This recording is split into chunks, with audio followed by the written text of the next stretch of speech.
যাচ্ছি। আল্লাহর মুখের ভাষার দিকে একটু খেয়াল করবেন। আলাম নাজআল লাহু আইনাইন, আমি কি তোমাকে দুই চোখ দেই নাই? তাদেরকে কি দুইটা চোখ আমি দেই নাই? ওয়া লিসানা ওয়া শাফাতাইন, আমি কি দুই ঠোঁট আর জিহ্বা দেই নাই? কথা দেখেন। ওয়া হাদাইনাহুন নাজদাইন, আমি কি তাকে দুইটা রাস্তা দেখাই নাই, দেই নাই? এর ব্যাখ্যা হলো ফারিকুম ফিল জান্নাতি ওয়া ফারিকুম ফিস সাঈদ, জান্নাতি এবং জাহান্নামে দুই ধরনের চলার পূর্ণ স্বাধীনতা দিয়ে আমি আল্লাহ তৈরি করেছি। ফামান শাআ ফালইউমিন ওয়া মান শাআ ফালইয়াকফুর, যে পারে সত্য মানে নিক, যে পারে সে কুফরি করুক, আমি আল্লাহ কি যায় আসে। আপনি কিয়ামত পর্যন্ত যদি সিজদায় পড়ে থাকেন আর যদি মনে করেন যে আমি আল্লাহকে একটু বড় করে সাল্লাম, আপনি ভুল করলেন। আল্লাহকে আমি আপনি বড় করব, তারপরে বড় হবেন, আল্লাহ বড় হয়েই আছে। কোনটা? পৃথিবীর সকল মানুষ যদি একযোগে সিদ্ধান্ত নেই মরা পর্যন্ত কোনোদিন আল্লাহকে সিজদা দেব না, আল্লাহতে 4 পয়সার কমাবার হবে বলে মনে করেন? কি ঠেকা আছে আল্লাহর? প্রতিটার দিন তিনি সপ্তম আসমান থেকে নেমে প্রথম আসমানে চলে আসবেন বান্দার নিকটে কাছাকাছি, যে গুনাহ থেকে বান্দা আমার কাছে ক্ষমা চাক, আমি ক্ষমা করে দেব। কার প্রয়োজন আছে বলেন তো দেখি? আমার আর আপনার প্রয়োজন আসে না? আল্লাহকে আল্লাহ বলে ডাকার জন্য ফেরিয়ারের অভাব নাই, কিন্তু অগণিত ফেরেশতা তৈরি করে রেখেছে যাদের কোনো পেশাব পায়খানা নাই, যাদের কোনো ছেলে সন্তান নাই, দুনিয়াবি কোনো হাজত নাই, যার যে ডিউটি অটো খালি কন্টিনিউসলি এভরি টাইম সে ডিউটি পালন করে যাচ্ছে। পৌনপনিক, not only fixed but also plus, খালি বাড়তেই আছে, বাড়তেই আছে। একটা সময় অধৈর্য হয়ে আল্লাহকে বলি, আল্লাহ তুমি কি খালি আমাকে চোখে দেখো? যত অশান্তিকে আমার পরিবারই হয়, এই কথা ফেরেশতা মুখ দিয়ে বলে না কোনোদিন। তার যা ডিউটি হুবহু সে একটা গতির উপরে আছে। কিন্তু আপনি যখন রক্তে মাংসে গড়া মানুষ, পেশাব পায়খানা আছে আপনার, স্ত্রী সন্তান আছে আপনার ভিতরে লোভ আছে, অহংকার আছে, মানুষ হিসেবে রাগ আছে, সকল কিছুকে কুরবানি দিয়ে আল্লাহকে যখন একবার আল্লাহ বলে ডাকেন, তখন আল্লাহ বলতেছে আমার অন্তর তৃপ্ত হয়ে যায়। কেননা আমি তো তৈরি করছি তোমাকে এই জন্য যে তোমার চাইতে দামি অবয়ব করে লাকাদ খালাকনাল ইনসানা ফি আহসানি তাকওয়িম, যেই কথা বলার আগে আল্লাহ নিজে 4টা কসম করছেন বড় বড়।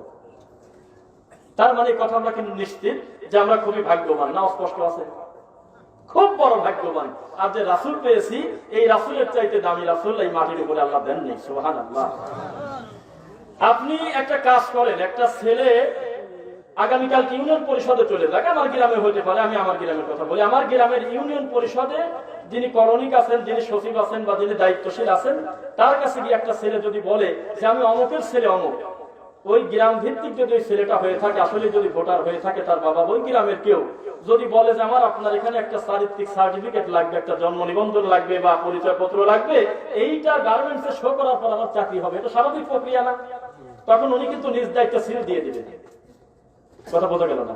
সিল দিয়ে দিবে। কেননা আপনি যেহেতু তার আওতাধীন মানুষ, এটা তার নীতি, এটা দিতে হবে, সে বাধ্য, এটা রুলস এন্ড রেগুলেশন, এটা ল, সে মানতে বাধ্য। কিন্তু ওখানে লেখা থাকে কি বলুন তো দেখি? লেখা থাকে যে এই ছেলে সমস্ত রাষ্ট্রদ্রোহী, অন্যায় থেকে মুক্ত। আমরা সাক্ষ্য দিচ্ছি এই ছেলে কোনো বড় ধরনের কোনো অপরাধ থেকে মুক্ত, খুব ভালো ছেলে, তাই তো কথা বোঝা যাচ্ছে তো? আল্লাহ সুবহানাহু ওয়া তাআলা দেখলেন যে এই মানুষ দেবে সিদ্ধান্ত, যেই মানুষের ব্যাপারে আল্লাহ বলতেছে ওয়া ইন তুতি আকসারা মান ফিল আরদি ইউদিল্লুকা আন সাবিলিল্লাহ। মুহাম্মদ সাল্লাল্লাহু আলাইহি ওয়াসাল্লাম, আপনি অধিকাংশ লোকের মতামত নিয়ে ধর্ম চালাবেন, এইটা সত্য হতে পারে না। আপনাকে চালাবে হলে ওহী জিবরাইল যেটা দেয় ওইটা নিয়ে আপনি মানুষকে বলে দেন, সিদ্ধান্ত আমি আল্লাহ দেব। অধিকাংশ মানুষের মতামত নিয়ে মূলত তারা আপনাকে মূল রাস্তা থেকে সরায়, তারা আপনাকে গোমরাহ করে ছাড়বে। নাউযুবিল্লাহ। কথা বুঝতেছেন তো? খুব বেশি ভাষার তারতম্য হওয়ার কথা না, বোঝা সহজ মনে হয়। তো আল্লাহ সুবহানাহু ওয়া তাআলা বললেন যে দুনিয়ার মানুষ এইভাবে আপনাকে চরিত্রের সার্টিফিকেট দেবে, এটা হয়?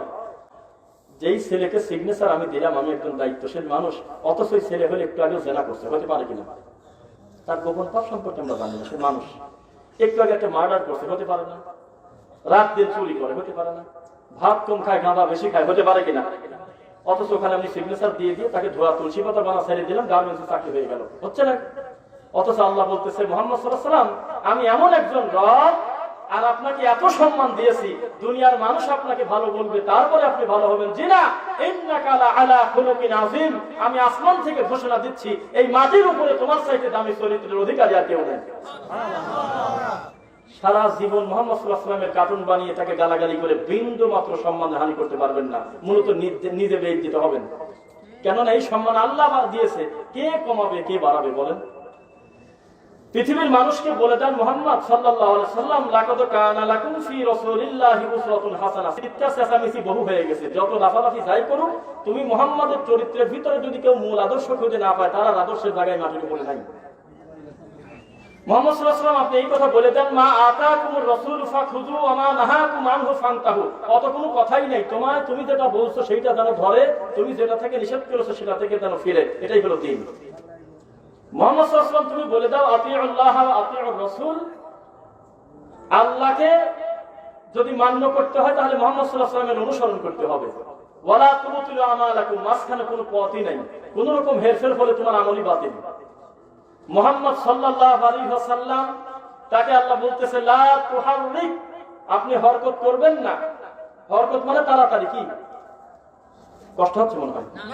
দেখি নারায়ে তাকবীর না দিয়ে আমরা একটু লিল্লাহি তাকবীর দেই। লিল্লাহি তাকবীর, আলহামদুলিল্লাহ। আপনি হরকত করবেন না। হরকত মানে তাড়াতাড়ি, এক জবর এক জের এক পেশকে হরকত বলে। জবরের বাম পাশে খালি আলিফ না, পেশের বাম পাশে যজমালা ওয়াও না, জেরের বাম পাশে যজমালা ইয়াও না, খারা জবর খারাদের উল্টা পেশ না, তিন আলিফ চার আলিফের কোনো চিহ্ন নাই, সরাসরি হামজা জবর আ, এই নাম হলো হরকত। বুঝা যাচ্ছে না? আরো ভালো বুঝবেন আপনার ছেলে মক্তবে যারা যাচ্ছে, যে কোনো ছেলেকে বলেন যে হরকত কাকে বলে, বলবেন যে তাড়াতাড়ি করাকে হরকত বলে। আপনি হরকত করবেন না লিসানাকা, আপনার জিহ্বাকে লিতাআজালা বিগুল আয়ত্ত করার জন্য, মানে কোরআনটা। ইন্না আলাইনা জামাআহু ওয়া কুরআনা, যেই আল্লাহ সুবহানাহু ওয়া তাআলা এত উপর থেকে কোরআন মাজিদ নাজিল করে আপনার কাছে ধীরে ধীরে দিতে পারি, ওই আল্লাহ গোটা কোরআন মাজিদ আলটিমেট প্যাকেজ করে আপনাকে কোরআনের হাফেজ বানায় আপনার বুকের ভিতরে গোটা কোরআন ঢোকাতে আমার বেশি কষ্ট লাগবে না। বোঝা যাচ্ছে কিনা? এই কথাগুলো আমি কেন বলতেছি? এই কথাগুলোর দ্বারা কি বুঝলেন আপনি? আল্লাহ তার নবী মুহাম্মদ সাল্লাল্লাহু আলাইহি ওয়াসাল্লামকে খুব ভালোবাসে না? আপনার চাইতে কম না বেশি? কথা একটু বলেন, কম না বেশি? এটা তো জমার খুতবা না, আপনি একটু মানে আওয়াজ দিলে আমি বুঝতে পারবো যে হয়তো আমরা কথাটা লম্বা করতে পারবো ইনশাআল্লাহ। তা আল্লাহ সুবহানাহু ওয়া তাআলা তাকে খুব ভালোবাসেন। তার গলার আওয়াজের চাইতে একটু গলার আওয়াজ জোরে শোনা গেছে, বলতেছে লা তারফাউ আসওয়াতাকুম ফাওকা সাওতিন নবী আন তাহবাতা আমালুকুম আনতুম লা তাশউরুন। আর কোনদিন যদি তোমার গলার আওয়াজের চাইতে যদি কারোর গলার আওয়াজ উঁচু হয়, তাহলে তার অতীতের জীবনের আমল আমি বরবাদ করে দেবো, কাটিয়ে দেবো। আনতুম লা তাশউরুন, ওর থেকে আমার অনুমতি নেব না, কেউ ঠিকই পাবে না, জীবনের সব ভালো আমল বাতিল। বলেন তো এই কথাগুলো দ্বারা কি বোঝাচ্ছি? মুহাম্মদ সাল্লাল্লাহু আলাইহি ওয়াসাল্লামকে আল্লাহ কম ভালোবাসে না বেশি ভালোবাসে? কঠিন ভালোবাসে না? এই ভালোবাসা কিয়ামত পর্যন্ত আপনি যতই মুহাম্মদ সাল্লাল্লাহু আলাইহি ওয়াসাল্লামকে বড় করতে চান, আল্লাহ যেই বড় করে সেই বড়র উপরে আপনি আর পারবেন না বড় করতে। কেননা আলহামদুলিল্লাহি রাব্বিল ওয়া মা আরসালনাকা ইল্লা রাহমাতাল লিল, কি চান আর বলেন তো কি চান? মুহাম্মদ সাল্লাল্লাহু আলাইহি ওয়াসাল্লামের মাধ্যমে যে দিনটা আমরা পেয়েছি, এই দিনের উপর আমরা সন্তুষ্ট, বলেন আলহামদুলিল্লাহ। তিনি হলো গোটা আলম জগতের রহমত। কিসের রহমত? গোটা আলমের রহমত তিনি। সেই আল্লাহ সুবহানাহু ওয়া তাআলা তিনি বলতেছেন যে আমার মুহাম্মদ সাল্লাল্লাহু আলাইহি ওয়াসাল্লাম তোমাদের জন্য যেটা দেয় সেটা নাও, যেটা থেকে নিষেধ করে তা থেকে বিরত থাকো, তাই কি না? এইবার আসেন, আয়েশা রাদিয়াল্লাহু তাআলা আনহা আমাদের মা না? যেমন তেমন মা, সেই রকম মা না? এই মায়ের চরিত্রে কলম দেওয়ার জায়গা আছে? এত গুরুত্বপূর্ণ মা হয়, এত বড় দামি বিদ্যান মা হয়। এই মা বলতেছে মান আহদাসা ফি আমরিনা হাযা মা লাইসা মিনহু ফাহুয়া রাদ্দুন, যেই আমলটা আমাদের শরীয়তের ভিতরে নাই, তার মানে আমার স্বামীর সিগনেচার নাই, স্বামীর অনুমোদন নাই, আমাদের দ্বীনের ভিতরে নাই, এমন কোন কর্ম যত ভালো মনে করেই করুক লোকটা ফাহুয়া রাদ্দুন, তা প্রত্যাখ্যাত, তা বাতিল। তার স্বামীর ব্যাপারে তার চেয়ে বেশি ভালো আপনি বোঝেন না নাকি? এইবার আসেন, রাসূলুল্লাহ সাল্লাল্লাহু আলাইহি ওয়াসাল্লাম বলতেছে যে ক্বালা বাল্লিগু আন্নী ওয়ালাউ আয়া, তিনি বলতেছে যে আমি মুহাম্মদ সাল্লাল্লাহু আলাইহি ওয়াসাল্লামের পক্ষ থেকে যদি একটা কথাও তোমার জানা থাকে, তাহলে নিজের ভিতরেই ভালো কথাটা সীমাবদ্ধ না রেখে তাড়াতাড়ি আরো 5 জনকে কথাটা শেয়ার করে দিয়ে দাও, আমার কথাটা প্রচার করে দিয়ে দাও, কথা যদি সত্যি আমার হয়। তারপর বলতেছে বনী ইসরাঈলের কাহিনী বড় কোনো দোষ নাই, এগুলো জানেন, আমি কমন করে শুধু বলতেছি। শেষের কথাটা ওমান কাযাবা আলাইয়া মুতাআম্মিদান ফালিয়াতাবাওয়া মাকআদাহু মিনান নার, পৃথিবীতে লোকটা জীবিত আছে এই কথা ঠিক, কিন্তু আমি মুহাম্মাদের উপরে বিন্দু মাত্র যদি কেউ অভিযোগ দেয়, মিথ্যা প্রতিপন্ন করে, যে কথা আমার না আমার নামে চালায় দেয়, তাহলে যেন নিশ্চিত থাকে জাহান্নামে অলরেডি তার জন্য ঘর তৈরি হয়ে গেছে। নাউযুবিল্লাহ, খুব বড় পাপ মনে হয়, তাই না? হাউজে কাউসারের কাছে নবী থাকবেন না মনে হয় নাকি? তাকে নিয়ামত দেবেন না আল্লাহ, মাকামে মাহমুদ দিবেন, তাই না? হাউজে কাউসারের পানি দিবেন, ওই পানি খাওয়ার পর কি আর তৃষ্ণা লাগবে বলে আপনি মনে করেন? এই জায়গায় মুহাম্মদ সাল্লাল্লাহু আলাইহি ওয়াসাল্লাম বলতেছে আমি খুব আশা করে দাঁড়ায় থাকবো, আমি দেখতেছি এটা আমার উম্মত আসতেছে, এটা মুসা আলাইহিস সালামের উম্মত না? আমার আব্বা ইব্রাহিম আলাইহিস সালামের উম্মত না? আবুল বাশার আবুল নাস আদম আলাইহিস সালামের উম্মত না? আমি দেখতেছি আমার উম্মত আসতেছে, সুবহানাল্লাহ। তাই মুহাম্মদ সাল্লাল্লাহু আলাইহি ওয়াসাল্লাম রেডি হয়ে আসি, আসার সাথে সাথে আমি একটু পেদে ভাবে ধরে আমি পানি দিয়ে দেবো, দেখ পানি খাও না, পানি খাও, তুমি আমার উম্মত, ভালোবাসা নিয়ে দাঁড়ায় আছে। কিন্তু আনফরচুনেটলি মুহাম্মদ সাল্লাল্লাহু আলাইহি ওয়াসাল্লামের কাছাকাছি আসার যখন সময় হয়ে গেল, একদম কাছাকাছি প্রায়, তখন একবার উল্টা দিক করে ঘুরে নিয়ে চলে যাচ্ছে ফেরেশতারা। মুহাম্মদ সাল্লাল্লাহু আলাইহি ওয়াসাল্লাম সঙ্গে সঙ্গে বলে, এটা কাজ করলে না, আমি তো রেডি হয়ে গেছি, আমি পানি দেবো ওদের। এটা তো আমার উম্মত। তো বলতেছে, হ্যাঁ ঠিক আছে আপনার উম্মত, তবে অপরাধ হলে একটা। কয়টা? আপনি মরার পরে লিমান বাদদালা দিনে, আপনার দিনে কম বেশ করছে, দিন বদলা ছেড়ে দিয়েছে। তাহাজ্জুদ বাদ দেশে কথা আমরা বলি না, সালাত কম করছে কথা আমরা বলি না, জুব্বার কোনো ত্রুটি ছিল তা আমরা বলি না, টুপি খাটো ছিল সে কথা আমরা বলতেছি না। আমরা বলতেছি মুহাম্মদ সাল্লাল্লাহু আলাইহি ওয়াসাল্লাম আপনি বলেন নাই, বা আপনার শরীয়তের যে হুবহু একটা মাপকাঠি এটা কমা বাড়া করে ছাড়ছে এরা, সেই জন্য আমি এমন সরা নিয়ে গেলাম, পানি দেবো না। তো পৃথিবীতে মানুষ হিসেবে মুহাম্মদ সাল্লাল্লাহু আলাইহি ওয়াসাল্লামের চাইতে আর কারো দয়া বেশি আছে বলে এই কথা মনে করেন আপনি? একটু জোরে কথা বলবেন। আপনার কি মনে হয় এই মাটির উপরে আর কোন লোক আছে যার দয়া আমার নবী মুহাম্মদ সাল্লাল্লাহু আলাইহি ওয়াসাল্লামের চাইতে বেশি? সেই রাসূল সাল্লাল্লাহু আলাইহি ওয়াসাল্লাম কেন বললেন না, ফেরেশতারা একটু দাঁড়াও তো, এত ধরলে চলে নাকি? আমি আজকে মাকামে মাহমুদ বাবু হাউজে কাউসার, আমাকে আল্লাহ বিশেষ অনারিয়ম দিবেন সুপারিশের, আমাকে গুরুত্বপূর্ণ একটু সম্মানের জায়গা আল্লাহ আমাকে বসাইছেন, চুপ করে এত হিসেবে করা লাগে না। আমি দেখতেছি মানুষের ভুলভ্রান্তি থাকে, দেখতেছি। আমি একটু পরে কথা বলবো, কোন ধরনের কোনো কথা নেই। পৃথিবীর শ্রেষ্ঠ মায়ের মানুষ কেন মুখ দিয়ে বললো যে সক্কান লিমান বাদদালা দিইনি? কেন এই কথাটা বললেন? সঙ্গে সঙ্গে কেন বললেন যে তুমি সরে দাও, তোমার মতো দরকার নেই, সরো আমার কাছ থেকে? একটু সময় নিয়ে তো বলতে পারতেন, তাই না? এই কথার দ্বারা আমরা অলরেডি ক্লিয়ার করে গেছি, দিন হলে এমন একটা জিনিস যে মুহাম্মদ সাল্লাল্লাহু আলাইহি ওয়াসাল্লাম তার মন মতো নিজেও চালাননি, আল্লাহ যা বলেছেন ওইভাবে চালাইছেন, সুবহানাল্লাহ। এমন একটা স্পর্শকাতর সেনসিটিভ ব্যাপার দিনের বিষয়, কোন রকম ঘাটতি কমা বাড়া লেস ইনক্লুড করার ক্ষমতা এই পৃথিবীর কোনো মানুষের আল্লাহ দেন না। শোনা যাচ্ছে না মনে হয়? কঠিন কথা না? তাহলে এই লোকগুলো দিনের ব্যাপারে কম বেশ করে নাই। এইবার আসেন, কেবল মুহাম্মদ সাল্লাল্লাহু আলাইহি ওয়াসাল্লামের গলার আওয়াজের চাইতে একটু গলার আওয়াজ হয়েছে, আল্লাহ সহ্য হলো না। ভালো কম না বেশি বাসো বলেন তো? বেশি না কম? সামান্য একটু আগে মুহাম্মদ সাল্লাল্লাহু আলাইহি ওয়াসাল্লামকে আল্লাহ বলতেছে যে যতই দৌড়াদৌড়ি করুক হে মুহাম্মদ সাল্লাল্লাহু আলাইহি ওয়াসাল্লাম, তোমার আদর্শের ভিতরেই রয়েছে উত্তম চরিত্র, তোমার চরিত্রের ভিতরে। কেমন আল্লাহ বলতেছে ইন্নাকা লা খুলুকিন আযীম, তোমার চাইতে দামি চরিত্রের অধিকারী মাটির উপরে কেউ নাই। কেমন আল্লাহ বলতেছে মুহাম্মদ সাল্লাল্লাহু আলাইহি ওয়াসাল্লাম, আমাকে যদি কেউ মান্য করতে চায় সে যেন তোমার অনুসরণ করে তারপরে আমার কাছে আসে। সেই আল্লাহ মুহাম্মদ সাল্লাল্লাহু আলাইহি ওয়াসাল্লাম কি এমন করছে, কি বলছে? কিছুই না। আল্লাহ বলতেছে মুহাম্মদ সাল্লাল্লাহু আলাইহি ওয়াসাল্লাম, একটা ব্যাপার আছে, তোমাকে সতর্ক করি, লাইন আশরাকতা লা ইয়াহবাতান্না আমালুক, তুমি যদি সেই কাজটা করো তো তোমার আমল আমি বাতিল করে ছাড়বো। সেই জিনিসটার নাম বলো তো একবার। শিরক। কি নাম? শিরক। তুমি যদি শিরক করো তো তোমার আমল বাতিল। কথা এদের দেখেন টাকায় লোম দাঁড়ায় নাই, কিসের সাথে কি? কেবল বলতেছে তুমি ঘন ঘন জিহ্বা নাড়াচাড়া করলে আমার কষ্ট লাগে। হে মুহাম্মদ সাল্লাল্লাহু আলাইহি ওয়াসাল্লাম, তুমি হলো সবচেয়ে দামি চরিত্রের অধিকারী, তুমি হলো রাহমাতাল লিল আলামিন। সেই রাসূলকে বলতেছে তুমিও যদি শিরক করো তো তোমার আমল আমি বাতিল করব। জিনিস কত বড় খারাপ ব্যাপার ভাবেন। শোনা যাচ্ছে কিনা? কত বড় নোংরা জিনিস হলে এই কথা বলা যায়, হে মুহাম্মদ সাল্লাল্লাহু আলাইহি ওয়াসাল্লাম, তুমি যদি ওই কাজটা করো তা তোমার আমল বাতিল করে দেব আমি। ওয়ালা আশরাকু লাহাবিতা আনহুম মা কানু ইয়ামালুন, শুধু তোমার না, ওরাও যদি শিরক করে ওদের আমল বরবাদ করে ছাড়বো। লা আখাযনা মিনহু বিল ইয়ামিন সুম্মা লাকাতানা মিনহুল ওয়াতিন। মুহাম্মদ সাল্লাল্লাহু আলাইহি ওয়াসাল্লাম, আমি নিশ্চিত জানি তোমার সাহাবীরা তুমি যদি এখন বলো তো বিষ খায় ফেলবে, কেননা তুমি হলো শরীয়তের দ্বীন, তুমি মুহাম্মদ সাল্লাল্লাহু আলাইহি ওয়াসাল্লামের মাধ্যমে আমি দ্বীনটা পরিপূর্ণ করে ফেলছি, তাই করেন নাই? তুমি যদি এই সুযোগ নিয়ে যদি একটা শব্দ আমি আল্লাহর নামে বানায় বলো যে কথা আমি বলি নাই, তাহলে আমি তোমার ডান হাত ধরে গলা কেটে ছাড়বো। কিসের সাথে? আপনি হিম হয়ে ঠান্ডা হয়ে যাওয়ার কথাগুলো শুনে যাকে এত সম্মান এত মহব্বত করতেছে, তাহলে দিনের ব্যাপারে একটু কম বেশ করার কারণে এত বড় শাস্তির ব্যাপার। আরেক জায়গায় বলতেছে তুমি যদি শিরক করো তোমার আমল বাতিল। এতগুলো কথা কি প্রমাণ করে না যে মুহাম্মদ সাল্লাল্লাহু আলাইহি ওয়াসাল্লাম হলো মাখলুক, আল্লাহ হলো খালেক? তাই তো? মুহাম্মদ সাল্লাল্লাহু আলাইহি ওয়াসাল্লাম তিনি মাখলুক, এই মাটির উপরে সবচেয়ে দামি মাখলুক, এই কথা ঠিক, কিন্তু খালেকের সত্তাগতভাবে তার কোনো অংশ নাই, তিনি মাখলুক, এই কথাই ঠিক। আর আল্লাহ হলো কুল হুয়াল্লাহু আহাদ, তিনি এক অদ্বিতীয়, তার কোনো শরীক নেই। এটাই বলে আল্লাহ শ্রেষ্ঠত্ব, আল্লাহ সৌন্দর্য। এই নবী মুহাম্মদ সাল্লাল্লাহু আলাইহি ওয়াসাল্লাম আপনাদেরকে বলতেছে ইযা সাআলতা ফাসআলিল্লাহ, যা দরকার সব আল্লাহর কাছে চাও। মুহাম্মদ সাল্লাল্লাহু আলাইহি ওয়াসাল্লাম আজকে যদি জীবিত থাকতেন বা তিনি জীবিত থাকা অবস্থায় আপনার মতো একটা লোক দরদ নিয়ে যদি বলতেন হে মুহাম্মদ সাল্লাল্লাহু আলাইহি ওয়াসাল্লাম, অন্যান্য বাবা তো বহু দূরের কথা, আমরা আপনার কাছে সরাসরি চলে আসছি, আপনি একটা ছেলের ব্যবস্থা করে দেন, মোহাম্মদ সাল্লাল্লাহু আলাইহি ওয়াসাল্লাম আপনার ঘাড় ভেঙে দিতেন, বলতেন তো খবরদার, আমি মোহাম্মদ সাল্লাল্লাহু আলাইহি ওয়াসাল্লামের যাওয়া দরকার, আমি আল্লাহকে বলি, আমি ছেলে দেওয়ার মালিক না, ছেলে দেবে হলে আল্লাহ। বোঝা যাচ্ছে না?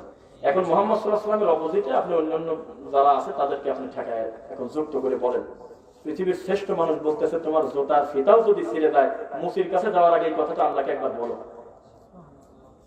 এই কথা বলার উদ্দেশ্য যে আমার উম্মতটা ছোট হোক বড় হোক, কোন জিনিস চাইতে যাতে আমি আল্লাহর কাছে কার্পণ্য না করে, মানে আল্লাহর কাছে কার্পণ্য না করে, মোহাম্মদ সাল্লাল্লাহু আলাইহি ওয়াসাল্লাম বলতেছে এই কথা। তাহলে আমার দিনের সৌন্দর্য শ্রেষ্ঠত্ব হলো আমাদের দিনে কোনো কালা সাদার বৈষম্য নেই, কোনো খাটো লম্বার মানে কমা বাড়া নাই, আছে কি? ইন্না আকরামাকুম ইনদাল্লাহি আতকাকুম, নিশ্চয়ই ওই হলো বেশি সম্মানিত যে আমি আল্লাহকে যথাযথ মূল্যায়ন করে ভয় করে, ওই হলো সবচেয়ে বেশি সম্মানী মানুষ। কষ্ট হচ্ছে মনে হয়? তাহলে আল্লাহ সুবহানাহু ওয়া তাআলা এত কথা বলে আমাদেরকে বোঝাতে চাচ্ছেন, আমাদের কিন্তু ভেজাল কমায় দিয়েছে। বিশ্বাস করেন, একজনকে মানা ভালো, 15-20 জনকে রাজি করা জবর ভেজাল। একটা কামলা যদি 15 জন মালিকের আন্ডারে থাকে, জীবন শেষ, একবারে যাকে বলে একবারে শেষ। একজন বলতেছে পানি, ঠান্ডা পানি নিয়ে আসছি, গরম সালাম আমি, আরেকজন বলবে যে জুতা সোজা করিস নাই, আরেকজন বলবে গরুর খাবার দিস নাই। 15 জন মালিক হলে খুব ভেজাল আছে। আপনার সমস্ত বোঝা কম, আপনাকে জানেন অন্যান্য নবীর উম্মতের থেকে আপনার হায়াত কম হলেও আপনার ছোট ছোট আমলকে রাবারের মতো টেনে আল্লাহ অগণিত নেকি দিয়ে ভরপুর করে রেখেছেন। কোন নবীর উম্মতের এই সিরিয়াল আপনি দেখাতে পারবেন না যে বিসমিল্লাহ বলে সূরা ইখলাস 3 বার পড়লে অন্য উম্মতের একবার কোরআন মাজিদ পড়লে যত নেকি হয় তত নেকি হতো। আপনাকে আল্লাহ ভালোবেসে বলতেছে, ইল্লা মান তাবা ওয়া আমানা ওয়া আমিলা আমালান সালিহান ফাউলাইকা ইউবাদদিলুল্লাহু সাইয়্যাতিহিম হাসানাত।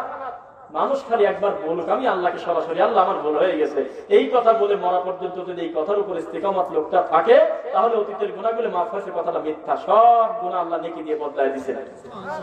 মুসলমানের লস আছে, মুসলমানের গায়ে একটা কাঁটা পর্যন্ত ফোটে না, যেই কাঁটা তার গুনাহ মাফের জন্য আসে না। মুসলমানের জ্বর লাভ, মুসলমানের করোনা লাভ, মুসলমানের পেট খারাপ লাভ, মুসলমানের মাথা ব্যথা লাভ, মুসলমানের সকল অসুবিধাই দুনিয়ার জন্য লাভ। কেননা আলিফ লাম মিম আহাসিবান নাসু আন ইউতরাকু আন ইয়াকুলু আমান্না ওয়া হুম লা ইফতানুন। সূরা আনকাবুত 1 এবং 2 আল্লাহ বলতেছে আহাসিবান নাস, মানুষ কি এই কথা মনে করে? ইন্টারোগেটিভ সেন্টেন্স, মানুষ কি এটা ভাবে? আমরা সবাই ঘোষণা দিয়ে দিলাম যে আমার ঈমান আনছি, আর এমনি এমনি আমি আল্লাহ ছেড়ে দেবো? ওয়ালা কত ফাতান্নাল্লাযীনা মিন ক্বাবলিহিম, তাদের পূর্বে কাউকে আমি ছাড়ি নাই। ফালা ইয়ালামান্নাল্লাহুল্লাযীনা সাদাকু ওয়ালা ইয়ালামান্নাল কাযিবিন, এই কথার উপরে তারা আসলে সত্যবাদী না মিথ্যাবাদী পরীক্ষা না করা পর্যন্ত কবরে ঢোকাবো না কাউকে। তাহলে ঈমানের পরিস্থিতি যার যত বেশি, তার পরীক্ষা তত বেশি। কম বেশি ঈমানের উপর হয় কিনা? পরীক্ষা তো দিতেই চাচ্ছি না আমরা, পরীক্ষা দেওয়ার টাইম নেই। পৃথিবীর শ্রেষ্ঠ গ্রন্থ কিতাবের নাম একটু বলেন তো, মূর্তি একটু জোরে করে। এর চাইতে দামি গ্রন্থ আপনার আছে বলে মনে হয়? আপনি এইটাকে কেন অবহেলা করতে চাচ্ছেন? এই কোরআন মাজিদ থেকে মানুষ কিন্তু হেদায়েত নেয়, জানেন কি? বিশ্বাস করেন এই কোরআন মাজিদ থেকে আবার পথভ্রষ্ট হচ্ছে তার নিজের ভুলের কারণে, গোমরাহির কারণে, অন্তরে রোগ থাকার কারণে। আল্লাহর কোরআন মাজিদের এত লোকটার কাছে অনিরাপদ, নাউজুবিল্লাহ। একটা কথা বলি, আল্লাহ বলতেছে মাই ইয়াহদিল্লাহু ফাহুয়াল মুহতাদ, আমি যদি হেদায়েত না দেই আর কে হেদায়েত দেবে? ওমা ইউদলিল ফালান তাজিদ লাহু ওয়ালিয়্যাম মুরশিদা, হেদায়েত যদি আমি না দেই তাহলে তার জন্য কোনো ওলি মুরশিদ কে আছে তাকে হেদায়েত দেয়? মিলে গেল না কথাটা? এখন এই কোরআন মাজিদ পড়াই হুজুর আবার 30-40 বছর ধরে কোরআন বলে পড়ায় মানুষের কাছে, ও আবার অনুবাদ করতেছে। যার কোনো ওলি নাই, যার কোনো মুরশিদ নাই, যার কোনো বাবা নাই, তার তো হেদায়েত নাই। দেখো সূরা কাহফে আল্লাহ বলতেছে। তাহলে এত বড় দামি সম্পদ কি আমাদের টুপিওয়ালার কাছে নিরাপদ? কথাটা বুঝতেছেন না? ফামান শাআ ফালইউমিন ওয়া মান শাআ ফালইয়াকফুর, স্পষ্ট ঘোষণা আল্লাহ। আপনি যেখানে যাবেন একদম কোরআন মাজিদের আয়াত ওখানে সেট হয়ে আছে, মিলে যাচ্ছে, আলহামদুলিল্লাহ। আরেকটু বলে নেই, কিতাবুন এইটা আনজালনাহু, আমি আল্লাহর উপর থেকে নাযিল করছি, ইলাইকা আপনার উপরে, কা মানে মুহাম্মদ সাল্লাল্লাহু আলাইহি ওয়াসাল্লামের জন্য, লিমানের জন্য, তুখরিজা খরাজা বের করার জন্য, মিন মানে হতে জুলুমাত মানে অন্ধকার সমূহ, ইলা মানে দিকে, নূর মানে আলো, নূর মানে হেদায়েত, নূর মানে ইসলাম। কোরআন মাজিদটা আমি মুহাম্মদ সাল্লাল্লাহু আলাইহি ওয়াসাল্লাম তোমার উপরে আমি আল্লাহ দিয়েছি, এই কারণে অন্ধকার সমূহ থেকে মানুষকে টেনে বের করে আলোর পথ দেখাবে। আলো হলো হেদায়েত। আলো কি? মিলে গেল কিনা?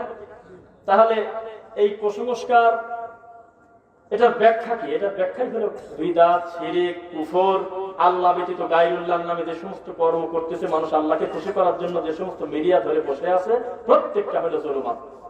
আর একমাত্র হেদায়েত হলো আল্লাহ কোরআন এবং নবীদের সুন্নাহ। আলহামদুলিল্লাহ, এটা কথা বলি। এত বড় দামি সম্পদ আমাদেরকে দিয়েছেন, যা কোনোদিন রদ বদল হবে না। সুবিধা হলো না তাহলে আপনার? আদম আলাইহিস সালাম কোনোদিন এই কথা ভাবেই নাই জীবনে, যে আমার উপরে আল্লাহ যে বিধান দিলেন এই বিধানই একেবারে কিয়ামত পর্যন্ত চলবে, কথা তিনি ভাবেন নাই। তিনি জানতেন আমি একটা নির্দিষ্ট সময়ের জন্য এসেছি, আমার পরে নবী আসা সিরিয়াল আছে। জানতেন না এই কথা? নূহ আলাইহিস সালাতু ওয়াস সালাম কোনোদিন ভাবেই নাই যে আমি নূহ শেষ নবী, আমার পরে আর নবী আসবে না, কেননা তিনি নিজেও জানেন যে সিরিয়ালটা চালু আছে।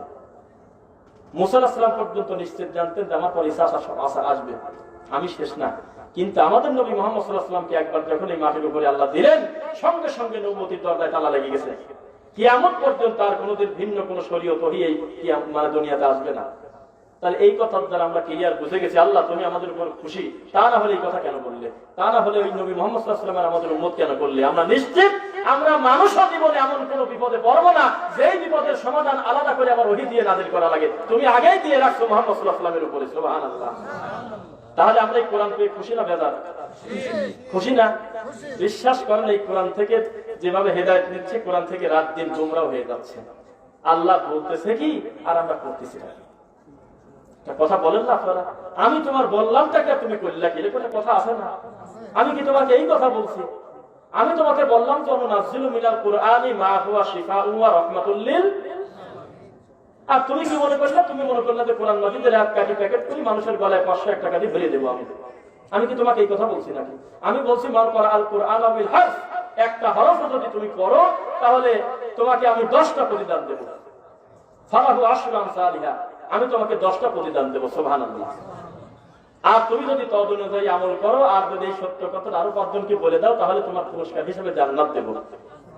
আর আমি মনে করলাম যে এত ভেজাল আমার কাম না, যেহেতু এই কোরআন হলো শেফা, তাহলে জ্বর আছে আমি 301 টাকা দিয়ে তাবিজ বলে ছেড়ে দিয়ে দিই। তাহলে আমি কি সঠিক বুঝ নিলাম না আমি উল্টা আমি অন্তর রোগের কারণে কোরআন থেকে ভুল ব্যাখ্যা নিলাম? ভুল ব্যাখ্যা নিলাম না। আমি আজকে আপনাদের বারবার প্রমাণ করার চেষ্টা করব এই দামি সম্পদ নিয়ামত থেকে মানুষ হেদায়েত পাচ্ছে, মানুষ গোমরাহ হচ্ছে তার রোগের কারণে অন্তরে। মানুষ খালি শরীরের রোগ হয় না, তার আত্মারও রোগ হয়, হয় কিনা? আর যে আত্মার রোগ মুহাম্মদ সাল্লাল্লাহু আলাইহি ওয়াসাল্লামের সুন্নাহ আর আল্লাহর কোরআন দিতে পারে না, ওর চাইতে বড় প্রতিবন্ধী রোগী এই মাটির উপরে আর কেউ নাই। ও নিজে চাচ্ছে না যে ওর শরীর থেকে রোগগুলো ধরে চলে যাক। বোঝা কি যাচ্ছে? এটা কথা। আল্লাহ বললেন কি যে কদ জাআকুম মিনাল্লাহি নূর, তোমাদের মাঝে আমি নূর পাঠালাম। এই জায়গা বানালেন হলো নূর মুহাম্মদ সাল্লাল্লাহু আলাইহি ওয়াসাল্লাম। আর ওই নবী মুহাম্মদ সাল্লাল্লাহু আলাইহি ওয়াসাল্লাম আল্লাহর কাছে বারবার বলতেন আল্লাহ আমার চক্ষুকে নূর দিয়ে পরিপূর্ণ করে দাও, আমার হাতকে নূর করে দাও, আমার শরীরকে নূর করে দাও, আমার মুখকে নূর করে দাও। কিসের সাথে কি করলেন আপনি? যে লোক নিজেই নূর তার কি আবার আলাদা করে চোখ নূর হওয়া লাগে? ধরা খায় গেলেন আপনি। বলেন তো আমার সাথে একটু জোরে করে, বেদাতি চালাক বেশি না সুন্নাত ওয়ালা চালাক বেশি? বেদাতি বোকা, বেদাতি ধরা খায় না সুন্নাতের কাছে। বেদাত করতে করতে করতে করতে 30 বছর ধরে নিলাম যে পড়াইছে, একটা সুন্নাতের কাছে বেদাত কুরবানি হয়ে যাবে মিনিটে মিনিটে ইনশাআল্লাহ। এ সময় আসে নাই? বলেন আলহামদুলিল্লাহ। জমিয়ে গেছেন কেন বুঝতে পারলাম না আসলে। আমার তো কোনো বিরক্তি লাগতেছে না। আমাকে আরো আধা ঘন্টা পরে দিলে আমি মনে করতাম না যে হিসাব করলো, কারণ আমি একটা দিনের জন্য আসছি, পরিস্থিতি তো আমার বোঝা উচিত নাকি? কিন্তু আপনারা তো একটু ভালোভাবে একটু সাড়া দিবেন ইনশাআল্লাহ। লিল্লাহি তাকবীর। আল্লাহ তুমি কবুল করো, আল্লাহুম্মা আমিন। এক নজরে খেয়াল করে তাকায় থাকবেন। আমি খুব বড় বিদ্যা রাখি বা অনেক জ্ঞানী কথা বলবো বলে আমি মনে করি না। আমার ভাঙাচোরা বিদ্যা যাই আছে, আমার একটা সাহস আছে। সাহস হলো বাল্লিগু আন্নি ওয়ালাউ আয়া বিল বাইয়িনাতি ওয়াজ যুবুর ফাসআলু আহলা যিকর। আমার সাহস হলো যে আমি আপনার থেকে লেখাপড়া কম জানলেও আমি যদি সত্যি মুহাম্মদ সাল্লাল্লাহু আলাইহি ওয়াসাল্লামের কোনো চূড়ান্ত সুন্নাহ জানি, এইটা আপনাকে বলা কোনো দোষের কিছু না। কথা বোঝা গেল না? এটা ঠাকুরের ধর্ম না এক সাইড করে দিয়ে দিলাম যে আব্বা যা বলে তাই, আমার ওসব ধরার ঠেকা নেই। এটা তার এই ধর্মের সৌন্দর্য হলো টুপিওয়ালা হুজুর যখন ধর্ম প্রচার করতে গিয়ে ব্যর্থ হলো, এত বড় দামি সম্পদ যখন আমি টুপি মাথায় দিয়ে কোরআনের হাফেজ হয়ে আলেম হয়ে যখন আমি তাবিজের কিতাব বানাইছি, আমি যখন মরা মানুষকে নিয়ে দোয়া করা বাদ দিয়ে বিজনেস করে আমি কোনখানে মিনিটে মিনিটে করা ধরলাম, আমি যখন মানুষের কাছে একটা লম্বা সময় পড়ে থাকলাম, আমি যখন মুহাম্মদ সাল্লাল্লাহু আলাইহি ওয়াসাল্লামের দিন থেকে সরে গেলাম, তখন আল্লাহ একটা প্যান্ট শার্ট পরা একটা মানুষকে দিয়ে খেদমত নেওয়া শুরু করলেন। সারা পৃথিবীর 200 কোটি মুসলিম লোকটার কাছে ঋণী। যেই কাজ টুপি মাথায় দিয়ে 40 বছর হাদিস কোরআন পড়ে আমার করার কথা ছিল, সেই কথা ওই লোকটা প্যান্ট শার্ট পরে পড়ে। কথা বোঝা গেল না? তোমার কথা তুমি তামাশা করার কারণে, তোমার সাথে আমলের একটু সামান্য তারতম্য হওয়ার কারণে তুমি প্রতারক আল্লাহর ঘর পর্যন্ত পুরায় দাও। তুমি বলে মুফতি, তুমি বলে হুজুর, তুমি কাবা ঘরের ইমামের সাথে পারো না, পারো হলে ফরিদপুরের ওই কয়েকটা মাসলুম অবহেলিত দিনী ভাইদের ব্যাপারে লাগো।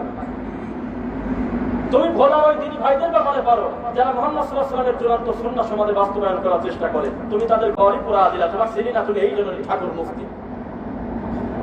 এই বুদ্ধি নিয়ে তুমি চলো। তখন আল্লাহ দেখলো যে ব্যাপারটা কি। এইভাবে যদি মানুষ দিন ধর্ম চালায় তাহলে হিন্দু, বৌদ্ধ, ইহুদি, খ্রিস্টান এই মাটির উপরে কোন লোক জানতেই পারবে না আসলে ইসলামের সৌন্দর্যটা কোন জায়গা। তখন একটা প্যান্ট শার্ট পরাওয়ালা মানুষকে দিয়ে সারা পৃথিবীর ইহুদি খ্রিস্টানের হাঁটু কাঁপায় দিয়েছেন আল্লাহ। কথা বোঝা যাচ্ছে না? তখন তুমি তার পিছনে লাগিয়ে গেলে। তুমি চা খাবার পর উনি হতেন দালাল, উনি হলো খ্রিস্টানের দালাল, টুপি মাথায় দিয়ে হুজুর বলতেছে এই কথা। তো তুমি নিজে কিছু করে দেখাও। তুমি তোমার কথা তো ইঁদুর, বিড়াল, মুরগিও শোনে না। বাপ পারি করতে করতে নিজের বাপের প্রতি হিংসা করতে চাও, কেননা বাপ সহিয়াকিটা গ্রহণ করছে অথবা ছেলে সহিয়াকিটা গ্রহণ করছে। তুমি নিজের পরিবার টুকরা সন্তানকে বলতেছো যে তুই ফেতনা করিস কি জন্য? তুই কি আমার আব্বা হুজুর বেশি বুঝিস নাকি? আব্বা হুজুর পালকি চলে আসতো, যে মোটা গলা, যে বড় পাগড়ি করতো, তুমি খাওয়া দিয়ে দেশ সাল বালি কাম করো, ওসব সৌদি দেওয়া চলো, এসব এই দেশে চলে না। ইমাম সাহেব রাগ করে, মুরব্বীরা বলে যে তোমার সাওয়াল আবার নতুন আমল শুরু করলো, এরকম ঘোরার লাজের মতো এরকম করে, নাউজুবিল্লাহ, তোমার ছেলে ঠেকাও তো। এই জাতি বিদ্যা তোমার কাছে কি আল্লাহ কোরআন নিরাপদ? তখন আল্লাহ ডক্টর জাকির নায়েককে দিলেন সারা পৃথিবীর ইহুদি খ্রিস্টান না মানুক আমাদের ধর্ম, অন্তত এই কথা ক্লিয়ার বুঝে গেল, ফাজলামও যাই করি ইসলামের কাছে আমি কিছু না। এত বড় দামি মানুষকে তুমি বলো ইহুদির দালাল, এই হলে তোমার জ্ঞান। উদাহরণটা বারবার দেই, সত্য ঘটনাতেই বলতেছি, বিশ্বাস করেন, আপনি হাসবেন। ওই দ্বিতীয় বক্তা, প্রধান বক্তা থাকে না, আগের পাশে একটা ব্যাপার। তো দ্বিতীয় বক্তা ওয়াজ করতেছে, প্রধান বক্তা রেস্ট নিচ্ছে, ধরেন আমি রেস্ট নিচ্ছি বা একজন ছিল তিনি রেস্ট নিচ্ছে, তিনি জানেন না যে দ্বিতীয় বক্তা কি ওয়াজ করতেছে, জানতেছে। যারা জানেন না, আসলে কথাটা বলি মাঝে মধ্যে, সত্য ঘটনা তাই। তো দ্বিতীয় বক্তা বক্তব্যের ফাঁকে বলছিল, ডক্টর জাকির নায়েক হলো আল্লাহ পাকের একটি বিশেষ নিয়ামত এই মাটির উপরে, ঠিক কিনা বলেন? সবটাই ঠিক, সবাই ঠিক বলছিল। প্রধান বক্তা বক্তব্য 20-25 মিনিট হওয়ার পর তিনি এক ঝোলে বলল, ডক্টর জাকির নায়েক হলো ইহুদির দালাল, ঠিক কিনা বলেন? তাও ঠিক। একই সভাপতি, একই সেক্রেটারি, একই শ্রোতা, একই মুরব্বী, সব বসে একই গতিতে ঠিক বলতেছে। তোমার ঠিকের রাস্তায় দিন চলবে না দিন চলবে মুহাম্মদ সাল্লাল্লাহু আলাইহি ওয়াসাল্লামের সুন্নাহ এবং আল্লাহর কোরআন দিয়ে? কোনটা? কয় যে জনপ্রিয়তা লাগবে, সব অত ফেতনা করো না, সমাজে ভেজাল করা বাদ দিয়ে সবার সাথে মিশে চলো। বেটা ওইভাবে চলে নাকি? সবই ভুল করছো, ওদের সাথে মিল করে চলো। তোমার মতো মিল করলে আর মুহাম্মদ সাল্লাল্লাহু আলাইহি ওয়াসাল্লামের মক্কা ছেড়ে মদিনা যাওয়া লাগে না। তোমার মতো হেকমত করতে গেলে, তোমার মতো ঠান্ডা হুজুর হলে মুহাম্মদ সাল্লাল্লাহু আলাইহি ওয়াসাল্লামের এত কষ্ট করতে হয় না। তুমি ঘুরে ফিরে বলতে চাচ্ছ যে এইসব সুন্নাতের কথা বলো না, এগুলি খাটো সুন্নাত। নাউজুবিল্লাহ, রাসূল সাল্লাল্লাহু আলাইহি ওয়াসাল্লামের সুন্নাতকে আমরা কখনো খাটো বলি না, ছোট হোক। এই ছোট সুন্নাতকে আমি ছোট বলার কি?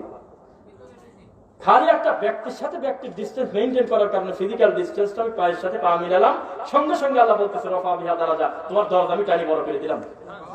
কথা বলেন না কেন? সুবহানাল্লাহ। পায়ের সাথে পা মিলাইলেন, বলতেছে বানাল্লাহু লাহু বাইতাল ফিল জান্নাত, দিলাম তোমার জান্নাতে ঘর তৈরি করে। আর তুমি প্রতারক, তুমি বলতেছে এগুলো ছোটখাটো ব্যাপার, ইনি ফিতনা করো কেন? এটা কথা বললে নাকি? ফিতনা তো তুমি করো। তুমি একটা লম্বা সময় দিনকে বিকৃত করে ছাড়ছো। আমি যখন তোমার সামনে সুন্নাত নিয়ে এসেছি, ইউকাযযাবু সাদিক ইসাদদাকুল কাযিব, সত্য মিথ্যা হয়ে গেছে, মিথ্যা সত্য হয়ে গেছে। তুমি মরা পর্যন্ত ভেজাল ঘি খাই তুমি চলবে, তাই বলি কি অরিজিনাল ঘি কেউ খাবে না মাটির উপরে? নিজের গাভীর দুধ দিয়ে কেউ কি ঘি বানাবে না? তুমি না হয় ভেজাল ঘি মধু খাও বা মধু খাও, এটা আমরা অস্বীকার করি না। তা আমি যদি নিজে ঘুমরের শাক কেটে যদি আমি মধু খাই, আমার কি দোষ আছে? তুমি রাগারাগি করে শুরু করলে আমারটার সাথে মেশে না, এটা তোমারটা সেইনি মিশানো, আমারটা অরিজিনাল, তুমি বোঝো না? আজকে থেকে মাত্র 30 বছর আগে সবচেয়ে মোটা হুজুরদের ছিল 3 গ্রাম 5 গ্রাম মিলে একটা মৌলবী পাওয়া যেত। তাও করে আলিফ বাতাসা পড়া মৌলবী না, আলিফ বে দেশে পড়া মৌলবী। একটা ফতোয়ার জন্য 3 গ্রাম 5 গ্রাম হারিকেন লাগায় দিনের পর দিন কষ্ট করে লোকটার বাড়িতে যাওয়া লাগছে। মৌলবী একটু কথা বলবো, যাওয়া লাগে না? তখন সেই হুজুর কি আলিফ বা তাসা পড়তো না আলিফ বে দেশে পড়তো?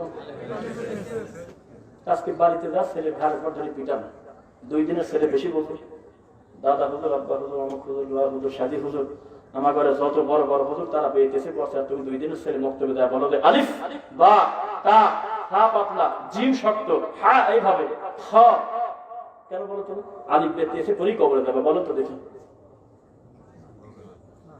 সত্য আসলে যদি আপনি কথায় কথায় বলেন যে আব্বা ভুল করছে নাকি, হ্যাঁ তোমরাই এত ভালো, তোমার লোক এত কম কে, এত কথাই যদি আপনি বলেন, তাহলে ছেলে ধরি পিটান আপনি যে 2 দিন মুক্তবে দেয় সারি আমার এত কষ্টের বিয়েতে এসে বদলা দিবা তাছা বানা চাইলে বলুন তো দেখি।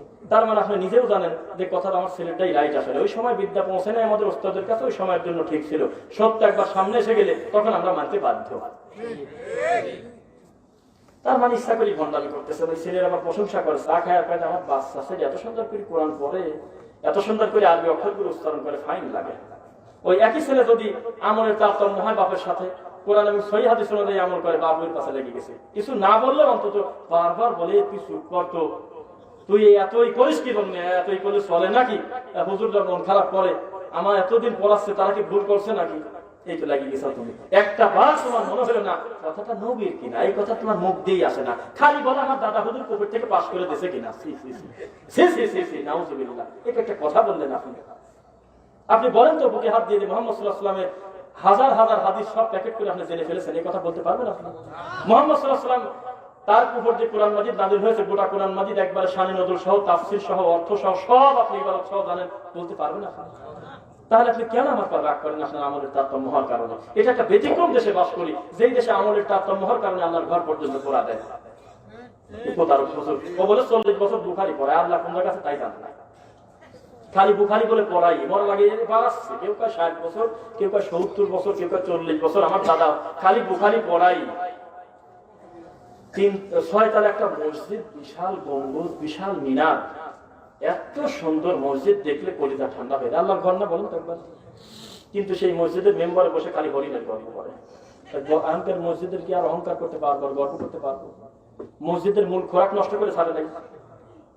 আমি একটু গল্পের মতো করে কথা বলি, সুর নাই কথা বলি না, কিন্তু কেমন জানি টানিয়ে টুনি হবে না আমার কথা বুঝছেন? এইভাবে কি আপনার অসুবিধা আছে? যেভাবে কথা বলতেছি লিল্লাহি তাকবীর, জায়গা করে দিন দিনী ভাইরা, কষ্ট যাতে অন্তত না হয় আসতে ইনশাআল্লাহ। তো যে কথা বলতেছিলাম যে আল্লাহ সুবহানাহু ওয়া তাআলা আমাদের জন্য নবী মুহাম্মদ সাল্লাল্লাহু আলাইহি ওয়াসাল্লামকে চূড়ান্ত নবী করেন নাই, কিতাব হিসাবে তাকে চূড়ান্ত করেন নাই, মুহাম্মদ সাল্লাল্লাহু আলাইহি ওয়াসাল্লামের সুন্নাহকে আমাদের জন্য মডেল করেন নাই। এরপরেও যদি আমাদের না হয় 6000-এর উপরে আয়াত, হাজার হাজার সহিহ হাদিস, এরপরেও যদি আমি ওই মুনকার নিয়ে, জাল নিয়েই যদি আমি করে থাকি আর বলি যে আমি ছাড়বো না, এটা নিয়ে করে থাকবো, আসলে আপনি রোগী না বলেন তো? একটা নোট চকচকে, একটা নোট হলে একটু একটু কেমন জানি একটু মানে দুর্বল দুর্বল। এই দুইটা পার্থক্য করে আপনি ভালোটা নেন, সেই লোক আপনি বলতেছি বারবার যে জয়ীফ রে ভাই এটা জাল, তাও তুমি কও যে অসুবিধাটা কি, কামটা কি খারাপ নাকি?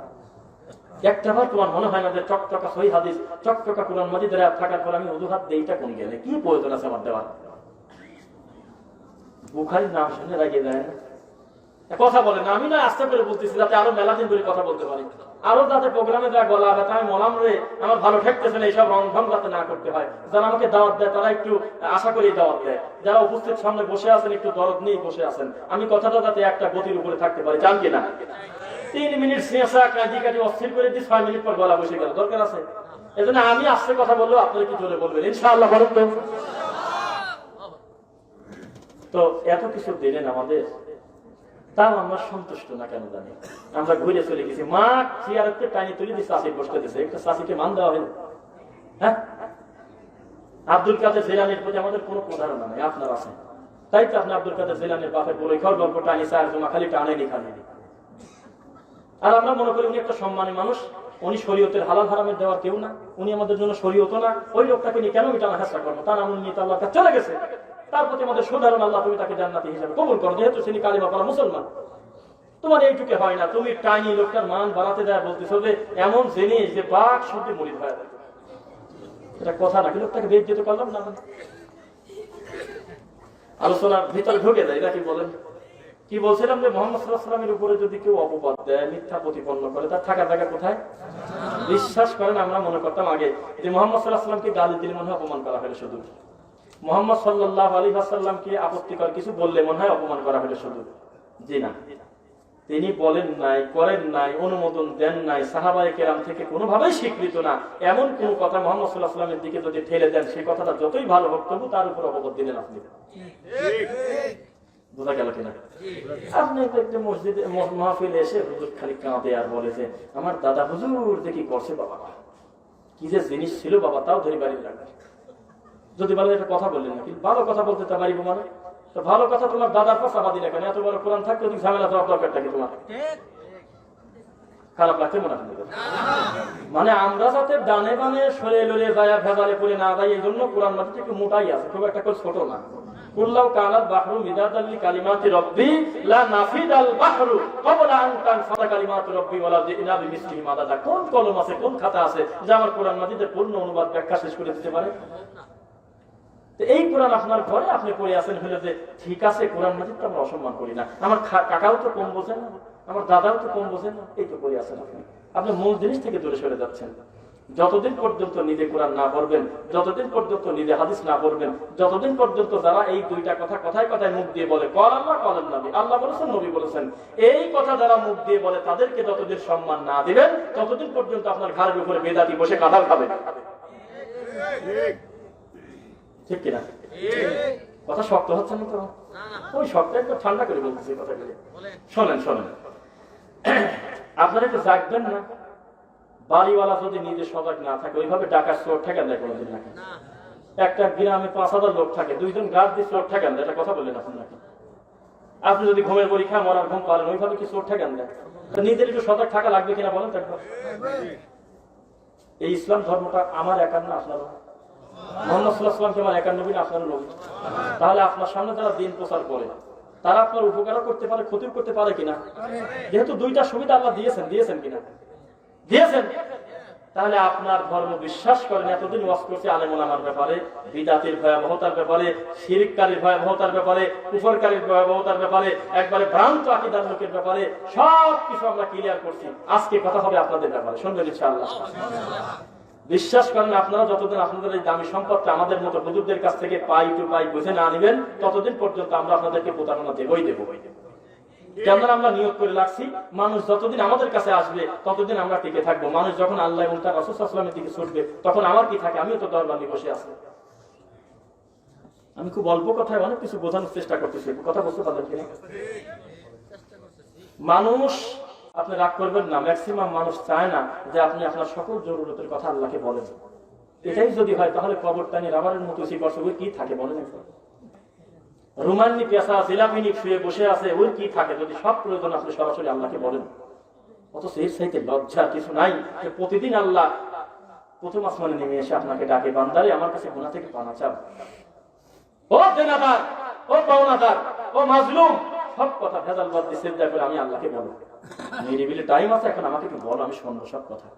আপনি বলতেছেন তো ওইভাবে বললে শোনে নাকি? রাত দিন গোল হয়ে বসে খালি ইল্লাল্লাহ কান দুপুরে টাইম উঠে চলে যাবো, বোঝা যাচ্ছে না? আল্লাহর কালিমা ভাগ করা কি যায়? এত সুন্দর কালিমা লা ইলাহা ইল্লাল্লাহ, একটা নুক্তা নাই, কিছু নাই, মুখে কথা বলা কত ক্লিয়ার। আফ্রিকার জঙ্গলের কালো মানুষটাও যদি বলে লা ইলাহা ইল্লাল্লাহ, তাও জবানে ভারী হওয়ার কথা না। এটা আমেরিকার একজন ইংলিশ পড়ালো লোক যদি বলে লা ইলাহা ইল্লাল্লাহ, শব্দ এত সুন্দর শব্দ, তার মুখে ভারী হওয়ার কথা না। সেই শব্দটাকে তুমি টুপিয়ালা, তুমি ভাগ করি করছো খালি ইল্লাল্লাহ আর খালি হু।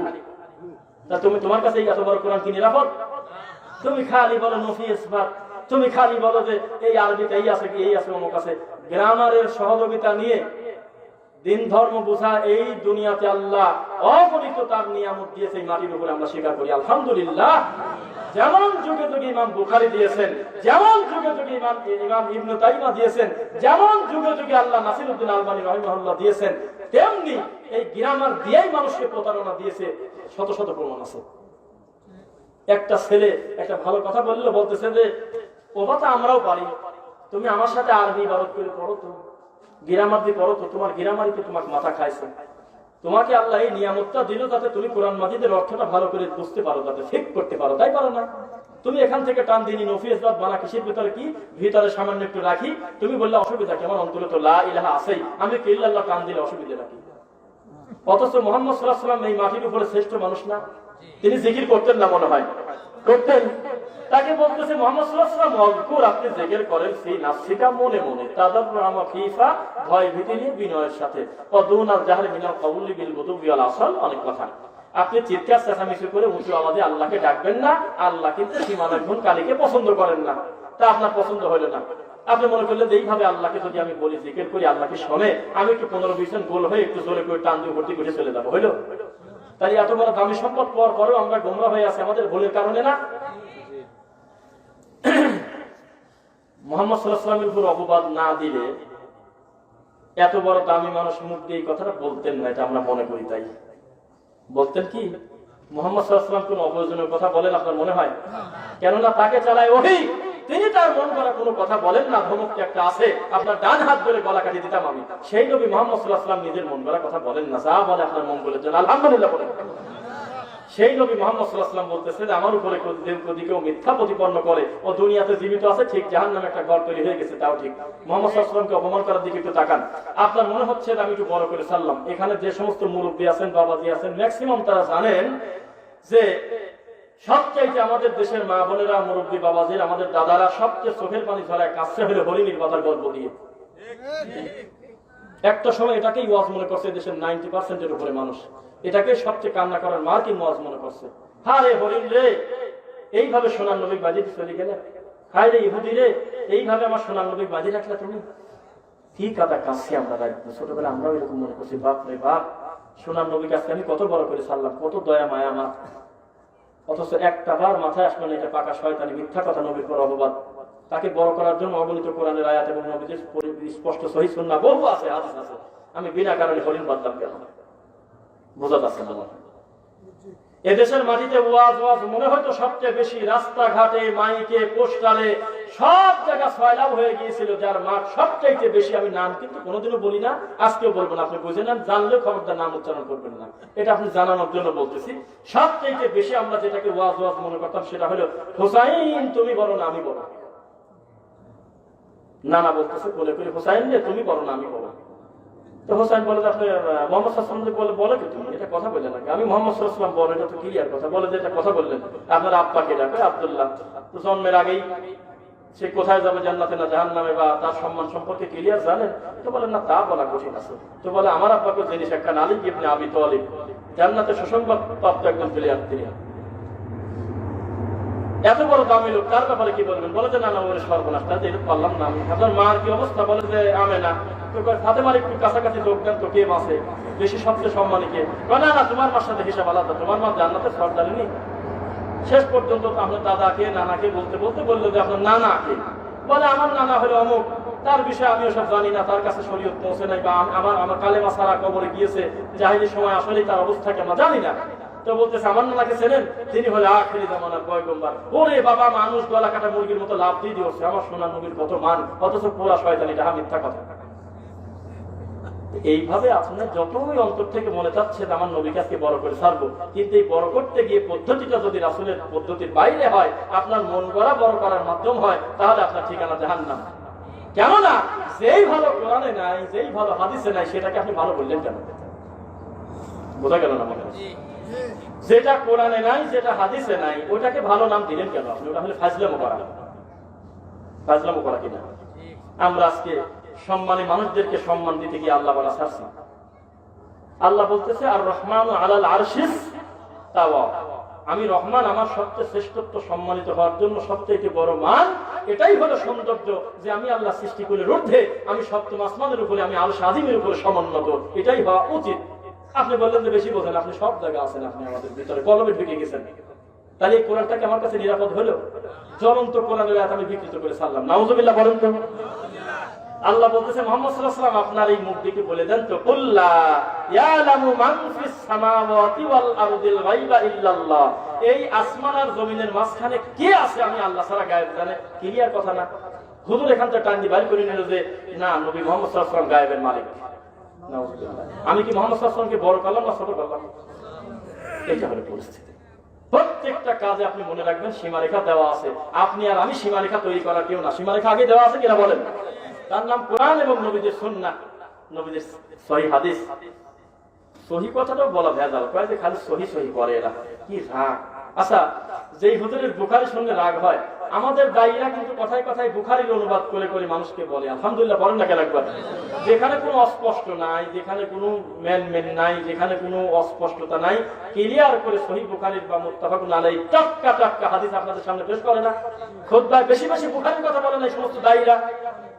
আমরা যখন এক জায়গায় গেলাম বা আপনি এক জায়গায় আমাদের বয়ান শুনে গিয়ে বললেন, ভাইজান রাগ করবেন না, আপনার এই কর্মটা অসুন্দর হচ্ছে, এটা সহিহ হাদিসের বিরুদ্ধে, সহিহ বুখারীতে আছে হাদিসটা এইভাবে, তখন আপনাকে ব্যঙ্গ করে হুজুর বলবে কি জানেন, বেটা বুখারী বুখারী করো, বুখারী তুমি বছর, আমার বড় হুজুর 30 বছর পড়া সে শোনে না, তুমি শোনো বুখারী বুখারী বুখারী করে, দেখবেন না আপনি যখনই বুখারীর কথা বলবেন ওর মনটা খারাপ হয়ে গেছে, রাগ করে না? ওই হুজুর ওয়াজ করে বেড়ায় না, একদিন ওয়াজ করতে গেছে, ও নিজেও গোমরা, সামনে যারা আছে মোটো গোমরা, এরপরে ও ওয়াজ করতে গিয়ে যদি 1 ঘন্টা ওয়াজের মধ্যে যদি 10টা জাল হাদিস হোক, জয়ীফ হাদিস হোক, সহিহ হাদিসও মুখ দিয়ে বলে থাকে, এই 10টা হাদিসের ভিতরে একটা হাদিস যদি জানা থাকে বুখারীর, বিশ্বাস করেন ওই লোক ওই হাদিসটা বলার আগে বলে হাদিসটা বুখারীর থেকে বললাম, এই হাদিসগুলো বুখারীতে আছে, ওই হুজুর নিজেও বলে না। অন্যান্য হাদিসের থেকে পার্থক্য করার জন্য বলে, শোনো বাবারা, আমি কিন্তু বুখারী শরীফ থেকে বলতেছি। তার মানে ও নিজেও জানে যে এই হাদিসে কলম দেওয়ার জায়গা নাই, অথচ আপনি যখন বলেন মুখ দিয়ে, তখন ওই মানে কি বলে এটাকে, তফিল ঢিলা হয়ে যাচ্ছে জন্য ফাজলামো করে, রাগ করে আপনার উপরে। এইভাবে কি সত্যের দাওয়াত বন্ধ রাখা যায়? কথা বলেন। এইভাবে তাওহীদের দাওয়াত ঠেকানো যায় না। তাওহীদের ব্যানার হলো বিশাল, এই ব্যানারের ভিতরে মুসি, ডোম, সামার, মেথর, একদম যে কোনো মানুষ যদি লা ইলাহা ইল্লাল্লাহ পড়ে যদি ঢুকে পড়ে আর বলে আমি মরা পর্যন্ত মুহাম্মদ সাল্লাল্লাহু আলাইহি ওয়াসাল্লামের কোন সুন্নাহকে ব্যঙ্গ করব না, তার সকল কথা আমি মেনে নিলাম, আল্লাহর কোরআন মাজিদের কথা, নবীদের সুন্নাহর কথা শুনবো, সামিনা ওয়া তাআনা, শুনবো কি মানবো, সঙ্গে সঙ্গে লোকটা আপনার তাওহীদের ব্যানারের ভাই। আর যদি জুব্বা পরা বিশাল আলখেল্লা হুজুর হয়, আর যদি নবীদের সুন্নাহকে ব্যঙ্গ করার জন্য যদি বলে যে এরকম এরকম ঘোড়ার লেজের মতো করো, হলে ওই সময় বাদ হয়ে গেছে, রহিত হয়ে গেছে, ওই সময় উঠে নারী ভুলি দিত, তাই তো এরকম করতো নবী, তুমি কেন করো? তাহলে আপনি নিশ্চিত থাকেন ও হলে প্রতারক হুজুর। মানে টুপিওয়ালার কাজ কি? মানুষকে আল্লাহ এবং তার নবীর দিকে জোড়ায় দেওয়া, না তাদের থেকে বিচ্ছিন্ন করা? আজকে ফেরাই দিচ্ছেন আমরা আপনাকে, এর সাথে লজ্জার কিছু আর আছে? আমরা যদি 2 ঘন্টা 1.5 ঘন্টা বক্তব্য দেই, এই বক্তব্যের ভিতরে আমি শেষের দিকে কথাটা কমন বলি যে একটা লোক মাঝখান থেকে দাঁড়ায় বলেন আমার কোন বক্তব্য এরকম হয়েছে যে আপনি এই ভাইয়ের কাছে আসেন জান্নাতে ঢোকা ছাড়বেনি, বলছে এরকম কথা কি? আমাদের কাছে আসেন, আমাদের একটা অমুক নাম আছে, অমুক নামে যদি সই করেন তো জান্নাতে চলে গেছেন, বলছে মুখ দিয়ে কথা। ঘুরিয়ে ফিরে সব সময় খালি আমরা একই কথা বলি, বান্দারে আল্লাহর কোরআন এবং নবীদের সহিহ হাদিসটা ধরো, এই কথা বলি না আমরা? একবার বলেন তাহলে আমরাই খারাপ। আর যে ঘুরিয়ে ফিরে কোরআন হাদিস থেকে টাইনি ছেঁচড়ে নিয়ে দেয়, বলতেছে যে কাকার ধরো, লোয়া হুজুরের ধরো, এই বাবা হুজুরের ধরো, সেই ভালো, এটা কথা বললে নিজের ছেলে বৃত্তি পায় যে কথা বলতে আপনার লজ্জা লাগে? বলেন না একবার, নিজের ছেলে বৃত্তি পায় সেই কথা বলতে কোন বাপের লজ্জা লাগে? একটু হাত তুলুন তো। খুশি লাগে না বেজার লাগে? যদি কোনো বাপ রাগ করে ওঠে তাহলে নিশ্চিত বোঝেন যে আসল না, না খারাপ লাগতেছে মনে হয়। ছেলে বৃত্তি পায়, বাড়িতে এসে বলতেছে আব্বা আমি ট্যালেন্ট ফুলে বৃত্তি পাইছি, সবচেয়ে বেশি কলিজা চলে যাওয়ার কথা আব্বার মা। এই 2টা লোক যদি রাগ করে তাহলে নিশ্চিত থাকেন বাপ আর মা এটা আসল না। মুহাম্মদ সাল্লাল্লাহু আলাইহি ওয়াসাল্লাম চিরদিন থাকবেন না দুনিয়াতে, এটা তিনি বলেন নাই মনে হয় না? তিনি বললেন না যে আলিয়াউম আকমালতু লাকুম, দিনটাকে পরিপূর্ণ করে দিয়ে গেলাম, বলেন নাই মনে হয়?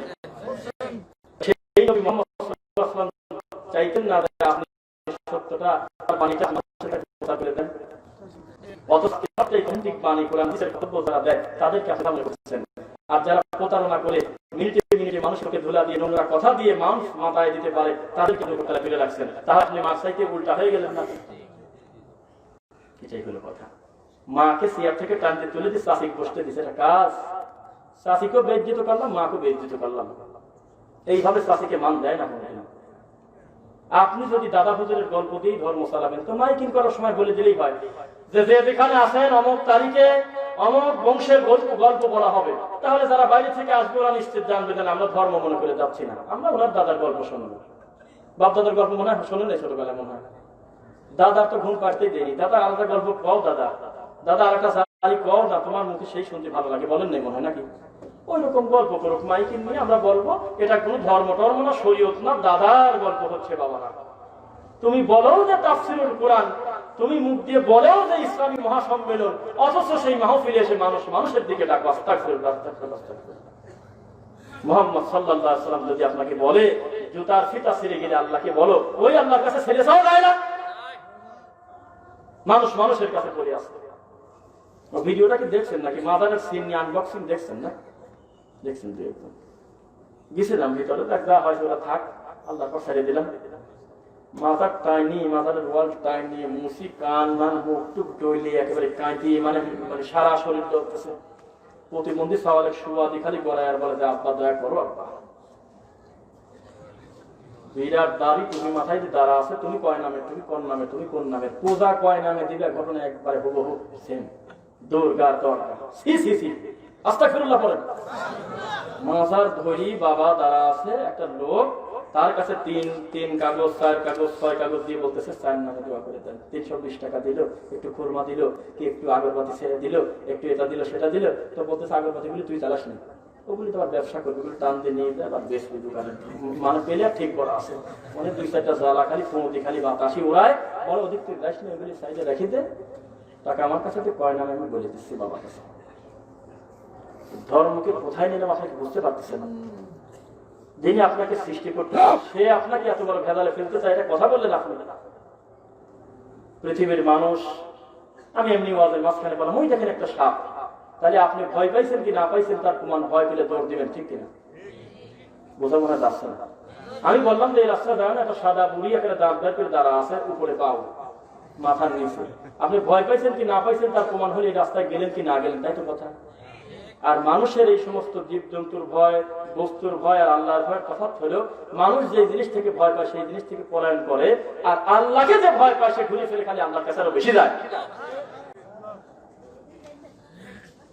অপ্রয়োজনীয় কথা বলতে দেবো না নাকি? শেষ রাত্রে আল্লাহ নামিয়ে আসে, এই কথার পর কি ব্যাখ্যা দিবেন বলেন তো দেখি।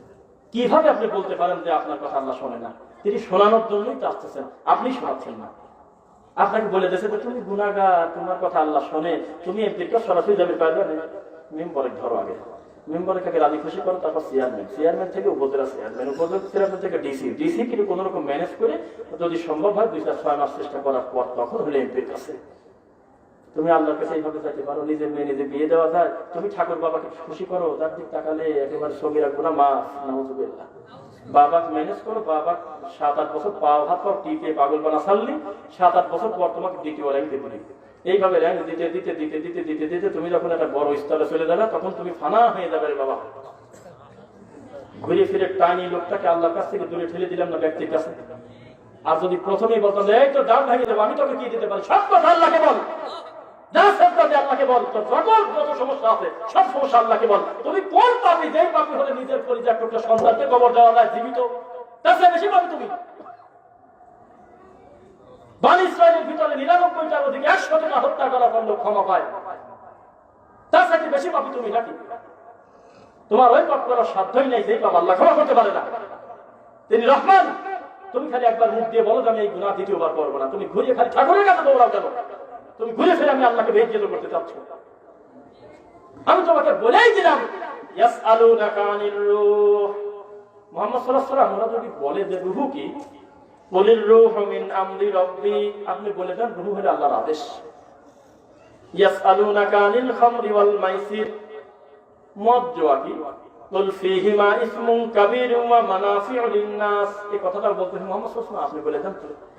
ইয়াসআলুনাকা আনিল আহিল্লা, কেউ যদি বলে যে চাঁদ কি, কুল হিয়া মাওয়াকিতু লিন-নাস ওয়াল হজ, মুহাম্মদ সাল্লাল্লাহু আলাইহি ওয়াসাল্লাম আপনার মুখে বলে দেন।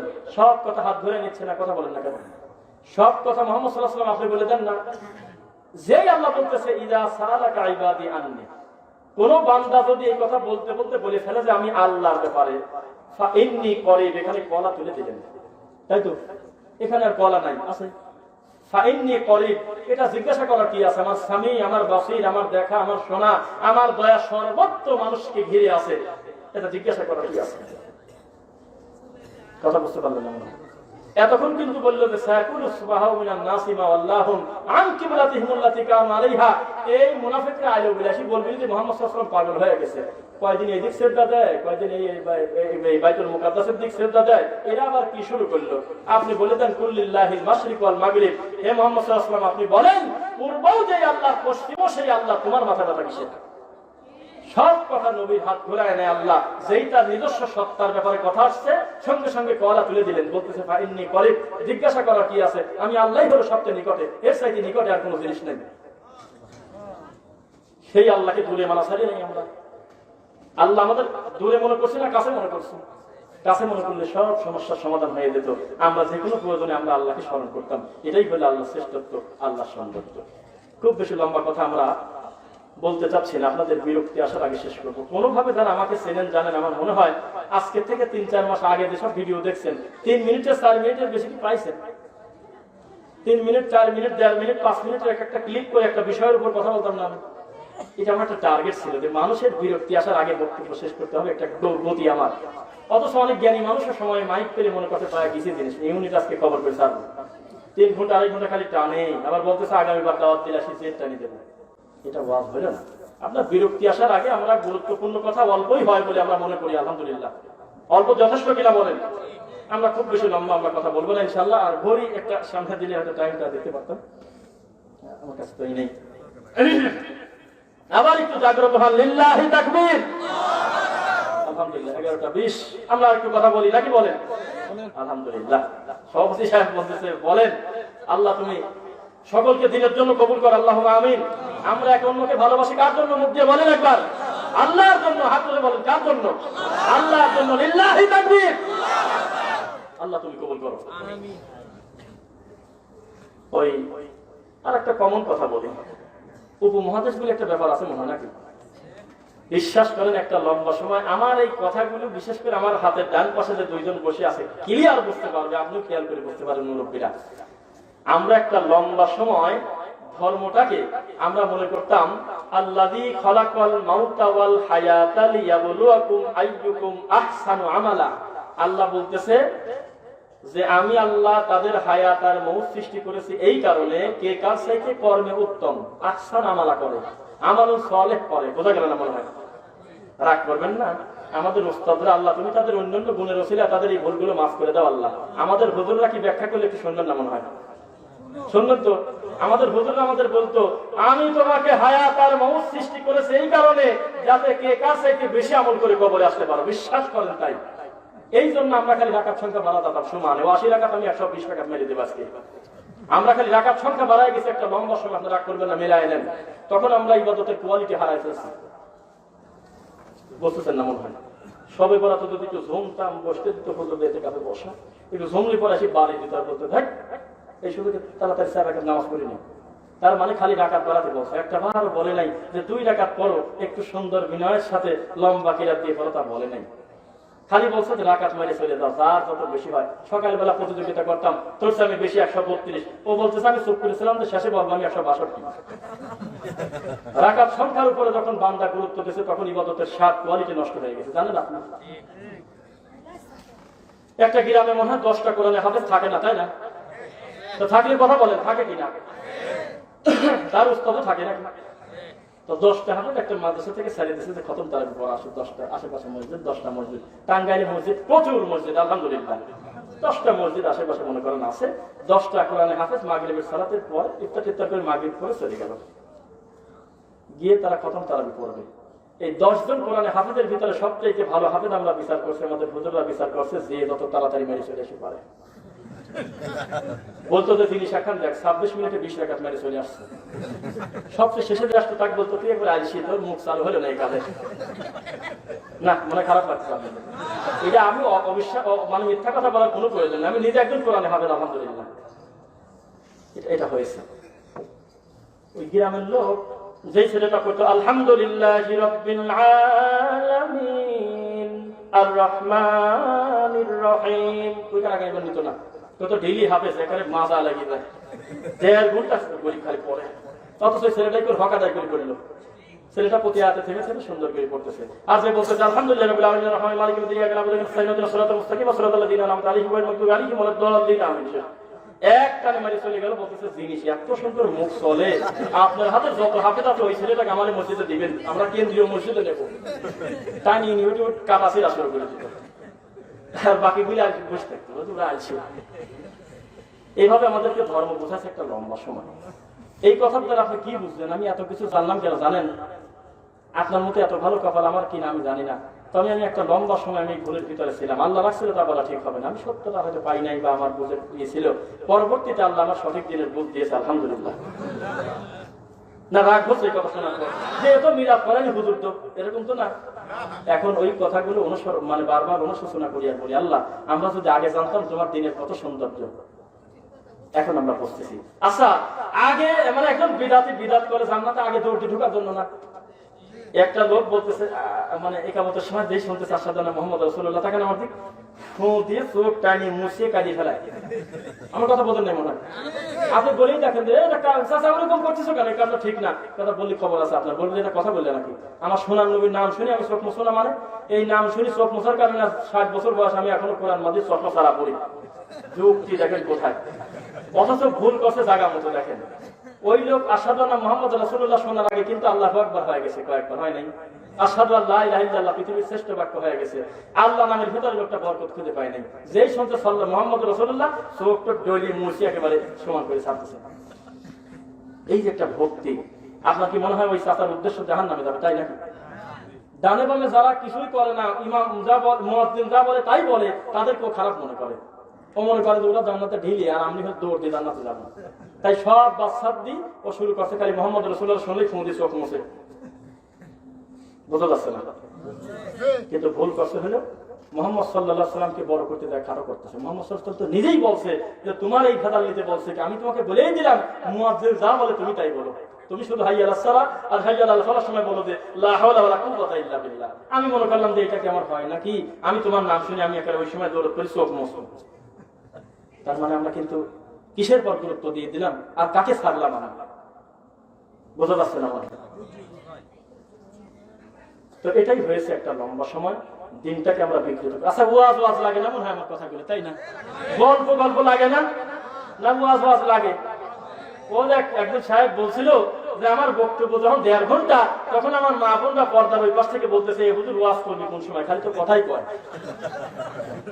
আসলে তাই, মানে আমি বলি না যে সুরদি বয়ান করা হারামি কথা, আমি বলা কেউ না, এটা এমন কোন হালাল হারামের ব্যাপার না যেটা আমি ফতোয়া দেওয়ার কেউ। তবে আমার মনে হয় যে 10 মিনিটের কথা রাবারের মতো টাইনি লম্বা করার মাধ্যমে একটাই, সেটা হলো সুর মারি ফেলে দেওয়া। অনেক কথাগুলো যদি আপনি বোঝায় বলতে চান তাহলে আমার মনে হয় সুর ছাড়া বলাটাই ভালো, বিকল্প পথ নাই। কথা আমি বলার কেউ না, আমি বলতেছি এটাই মনে হয় সুন্দর, তাই কিনা? লিল্লাহি তাকবীর। আমরা সময় বেশি কোথায় যাচ্ছেন? আচ্ছা জি আলহামদুলিল্লাহ। 11:12 দেখো কত সময়, এখন তো সময় তো যাচ্ছে না, না ভালোবাসা বেশি সেই জন্য কোনটা? আচ্ছা থাকবে তো বসে তো। আল্লাহ যদি চায় মানুষকে সম্মান করতে, তাহলে এই জিনিসটা বোঝার সুযোগ তাকে করে দেন, দিনটা বোঝার। মাই ইউরিদুল্লাহু বিহি খায়রান ইউফাক্কিহু ফিদ্দীন। আল্লাহ যদি কারো মঙ্গল চান তাকে দ্বীনের বুঝ দেন। আলহামদুলিল্লাহ বলেন একবার। আপনারা এই গল্পটা করবেন, আর এই কথার দ্বারা আমাদের এই মিডিয়ার ভাইয়েরা ওই কথাগুলো পৌঁছায় দেবে। সেটা কি?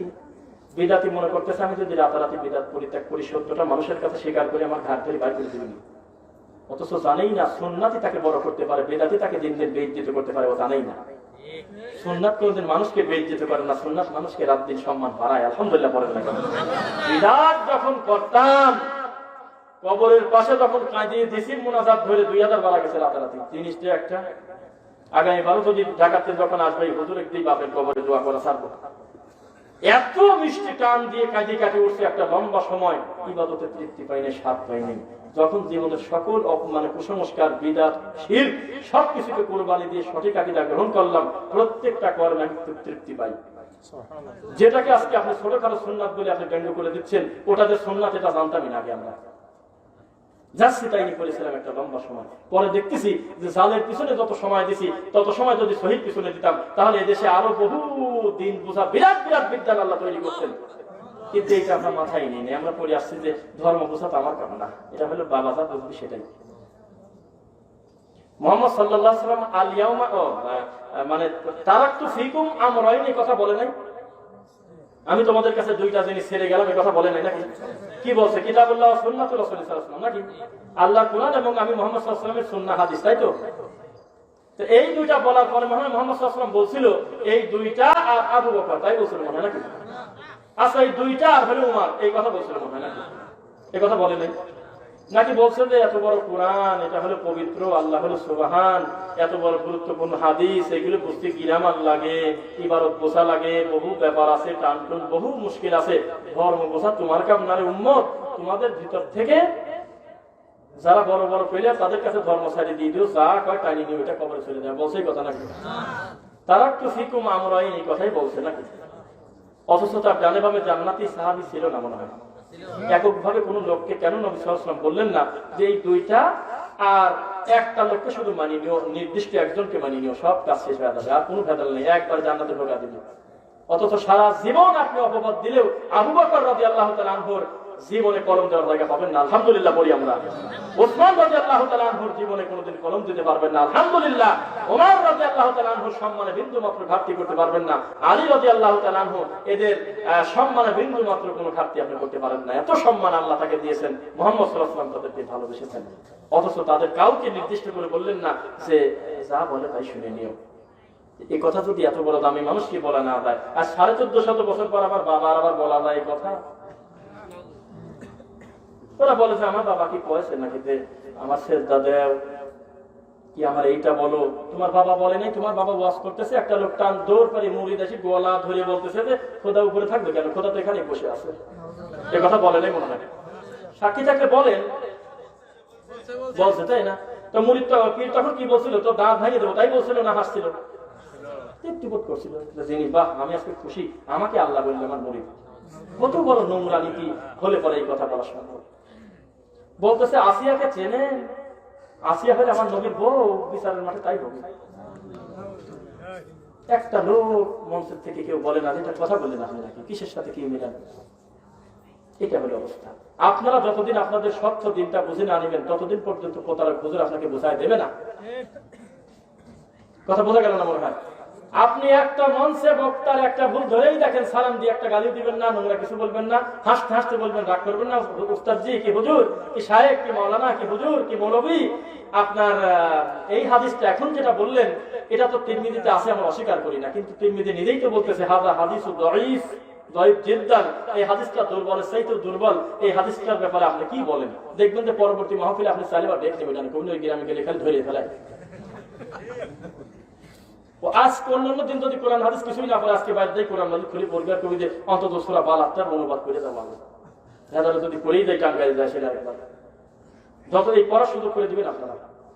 কোন স্পষ্ট চোখের সামনে যদি কোন অন্যায় দেখেন, জাল দেখেন, জয়ীব দেখেন, মিথ্যা কথা, রাসূলের নামে অপবাদ দেওয়া, সঙ্গে সঙ্গে কেউ একদিন হাত উঁচু করে বলবেন, রাগ করবেন না, যেহেতু খোলা মাঠে কথাটা বলে ফেলছেন, কথাটা ফেরত নেন, এটা তো স্পষ্ট জাল কথা, আপনি কথাটা বলা অসুন্দর হলো, পারবেন না কথা বলতে? বলার সাথে সাথে বক্তা বাড়ির দেয় কোরআন হাদিস নিজে পড়া শুরু করবে, আর যতদিন বলবেন না ততদিন মনে করবে সমস্যা কি চলতেইছে, তো আমার তো হরিণ দিয়েই চলে, আমার তো পুরীর পথে কাটা দেওয়া দিয়েই চলে, আমার অসুবিধাটা কি? বোঝা যাচ্ছে তো? এইটা হয়ে যাচ্ছে। আপনারা যতদিন না জাগবেন ততদিন বক্তা জাগবে না। কত বড় বেয়াক্কিল হই আমরা, আমাদের চোখের সামনে একটা আলেম মানুষ বলতে পারে, টুপি মাথায় দিয়ে দাড়ি লাগায় বলতে পারে আল্লাহ যখন উপরে তখন আল্লাহ আহাদ, আল্লাহ যখন নিচে তখন আল্লাহ মুহাম্মদ। একটা লোক মুখ দিয়ে বললেন এই শুনুন কি বলতেছেন আপনি, আপনি মাখলুককে খালেক বানা ছাড়তেছেন, একটা লোক বললেন না মুখ দিয়ে, সব সুবহানাল্লাহ বলে সেই খুশি। এইটা হলো অবস্থা। অন্যায়ের প্রতিবাদ করে আমরা ভুলে গেছি, বলি নাই? ওই হুজুর অনুবাদ করে তা'মুরুনা বিল মা'রুফ, আপনি করে ওয়া তানহাউনা আনিল মুনকার, সৎ কাজে আদেশ করো, অসৎ কাজে কি করো? আমরা মনে করছি অসৎ কাজ হলে গান করা, কাউকে গালি দিচ্ছে ঠেকা দেবো, লাঠি দিয়ে বাপ পিটাতে যাচ্ছে ঠেকা দিলাম। বিদআত আর শিরক হলো মুনকারের বাপ। আপনি বলেন তাকে, যেই জিনিস হলো ইমানের প্রশ্ন, যার সম্পর্ক জাহান্নামের সাথে, সেটা মুনকার না? আপনি মনে করছেন তানহাউনা আনিল মুনকার মানে হলো খালি সামাজিক ভুলগুলো ধরে দিলেই হয়ে গেল। আপনি ইবাদতের ভুল, আমলের ভুল, দ্বীন ইসলামের ভুল, যেগুলো মানুষ প্রকাশ্যে মানুষকে বলে, এটা ঠেকানো লাগবে না? আর ওইভাবে কাছে দিন বলাও যায় না, অনেকে বলে, তাই না? বলে। ওই হুজুর চলে যাওয়ার পর দেখুন দু একজন বলে যে সবই ভালো ছিল, জুমার নামাজে ওই জায়গা জাল হাদিস যদি বলি ঠিক আছে, তো তুমি ওই সময় করেছিলে, সে তো মানুষ। ওয়াজ করে চলে যাওয়ার পর সবাই খুশি, আবার ওই দুই চারজন বোঝালো কি বলতেছে যে ঠিকই ছিল, মাঝখানে বলি কথাটা বেফাস হয়ে গেছে। আরে ভাইরে ধরাই দিলেই তো কাম হয়। কবে জাতি বুঝবে যে আমার যদি কোনো দিনী ভাই আমার ভুলটা ধরাই দিল, ও আমার ক্ষতি করে নাই, জান্নাতের পথের একজন পথিক আমার সাথী ভাই। কেননা আমি যদি উনি না ধরাই দিত, আমি ভুলটা নিয়েই তো কবরে চলে যেতাম। তো উপকার করলে না ক্ষতি করলে বলেন না কেন? হুজুরের তো ভুল ধরাই যায় না, বলতেছে যে এত বড় হুজুরের ভুল। এই ছেলে তুমি কি বলছো? তুমি জানো নবীর শরীরে রক্ত আমার গায়ে, আমি অমুক বংশের লোক। ভুল ধরে আবার জো আছে নাকি? আগে যেসব সিরিয়াল দেখা যাচ্ছে বলতেও সে যে কুল্লু বিদাতিন দালালা, তাও কয়েদে বিদাতে হাসানা বিদাতে সাইয়্যা, বলতেই সে যে প্রত্যেক বেদাতি গোমরাহী, তাও কয়েদে নবী তো পেলে নেও সরে নেই। কেমন মূর্খ জাহেল হলে এইভাবে দিনের সাথে তামাশা করা যায়? কোন হাজি মনে করে যে আমার দাদা হলো মানে দিনের পর দিন মাসের পর মাস কষ্ট করে নদী পথে পায়ে হেঁটে কত কষ্ট করে হজ করেছে, এই জন্য আমার দাদা কম নেকি পাইছে, আমি প্লেনে চলে 2 ঘন্টার ভিতরে কাবা ঘরে যাচ্ছি জন্য নেকি বেশি পাই? কোন লোক মনে করে বলেন? এটা একটা উপকরণ না? কোন লোক মাইকে কথা বলার সময় মনে করে খালি মুখে কথা বলার সাথে নেকি ডবল পাবো? কোন লোক মনে করে? অথচ হুজুরকে বেদায়েতের কথা বললেই, বিদাতের কথা ধরা দিলেই বলে অবাধ হলে তো নবীর সময় মাইকও ছিল না, নবীর সময় তো প্লেনও ছিল না, নবীর সময় তো টেবিল চেয়ারও ছিল না। এই কথা বলে না মনে হয়? কিসের সাথে কি লাগা দিচ্ছে? একটা ইবাদতের মধ্যে আর একটা ইবাদতের জন্য। আল্লাহর ঘরটা টাইলস দেওয়া ভালো থাকতেছে, আমার কাছে যে নবীর সময় তো টাইলসও ছিল না। কোন মেন্টাল পাগল মনে করে যে টাইলস ওয়ালা মসজিদে শ্রদ্ধা দিলে 30টা নাকি বেশি পাওয়া যায়, আর এমনি এমনি মসজিদে মাটির মসজিদে শ্রদ্ধা দিলে নাকি কম পাওয়া যায়? কে মনে করে? নাম বলেন তো একবার। তাহলে এটা কি কেউ ইবাদত মনে করে না? ইবাদতের মাধ্যম মনে করে, ইবাদতের উপকরণ না এগুলো। অথচ আজকে ধোকা দিয়ে যাচ্ছে আর বলতেছে যে অত যদি ধরো তাহলে আর এইভাবে চলা যাবে না, সৌদি চলে যাও গা, পায়ে পায়ে এত ধরলে পরে হাঁটাও যায় না, সামনে পাও ফেলেন যায় না। ইসলাম সহজ, ইসলাম মেনে চললেই আপনি পা সুন্দর অসুস্থিতে আপনার থাকার আপনি ইসলামের সঙ্গে করতে পারেন না। লা ইউকাল্লিফুল্লাহু নাফসান ইল্লা উসআহা, আল্লাহ ওই বোঝা মানুষের উপরে চাপান না যা তার সাধ্যের বাইরে লোকটা টেনে নিয়ে বেড়াতে পারে না। আর আপনি চট করে আল্লাহর পর জুলুম করে দিলেন, নাউযুবিল্লাহ। ওমান আযলামু মিম্মান ইফতারা আলাল্লাহি কাযিবা, তার চাইতে বড় জালেম কি আছে যে আমি আল্লাহর উপরে মিথ্যা প্রতিপন্ন করে? সূরা বাকারা 114, ওমান আযলামু মিম্মান মাসাজিদাল্লাহি আন ইউযকারা ফি হাসমুহু ওয়া সাআ ফি খরাবিহা, ওর চাইতে বড় অত্যাচারী জালেম আর কে আছে যে আমি আল্লাহর ঘরের জিকির বাধা দেয়? জিকির মানে আমার হু হু কু কু না কিনতে পারে। জিকির মানে আল্লাহর ঘরের ইবাদত, আল্লাহর ঘরের দাস, আল্লাহর ঘরের সকল কার্যক্রম, দিনের যে কর্মগুলো, এই কর্মটাকে থেমে দেওয়ার জন্য, তাওহীদের এই কর্মটাকে নষ্ট করার জন্য যারা মানে উঠে পড়ে লাগে, ওর চাইতে বড় জালেম আর কে আছে? অথচ আজকে আল্লাহর ঘরটা পর্যন্ত নিরাপদ না। নিরাপদ? এটা বড় কষ্ট। যাই হোক, আমরা এখন আর খুব বেশি লম্বা কথা বলতে চাচ্ছি না। আমাদের মা বোন 11:36 বাজে, 12টা বাজাই ছাড়ি দিই নাকি বলে? 12টা বাজাই দেবো নাকি? অনেকেই আসছেন অনেক আগে, সেই সাথে মাগরিবের সময় আসছেন অনেক লম্বা সময়, আবার কেউ আসছেন একটু আগে। সুতরাং আমরা অন্তত 12:15 বা 11:50 বা 12টার কাছাকাছি পর্যন্ত আমরা কথা বলবো ইনশাআল্লাহ। আবার এই তাকবীর দেই, লিল্লাহি তাকবীর। আমি কি এমনি এমনি বলতেছি না আসলে আপনার মনে হচ্ছে যে আপনারা কথা শুনবেন ইনশাআল্লাহ? শুনবেন? জি, আচ্ছা আচ্ছা, আলহামদুলিল্লাহ। তো আল্লাহ সুবহানাহু ওয়া তাআলা আমাদেরকে বলেছে, ওয়া আন্না হাযা সিরাতি মুস্তাকিমান ফাত্তাবিউ, নিশ্চয়ই সিরাতুল মুস্তাকিম হলো সঠিক রাস্তা একটাই, তার নাম সিরাতুল মুস্তাকিম।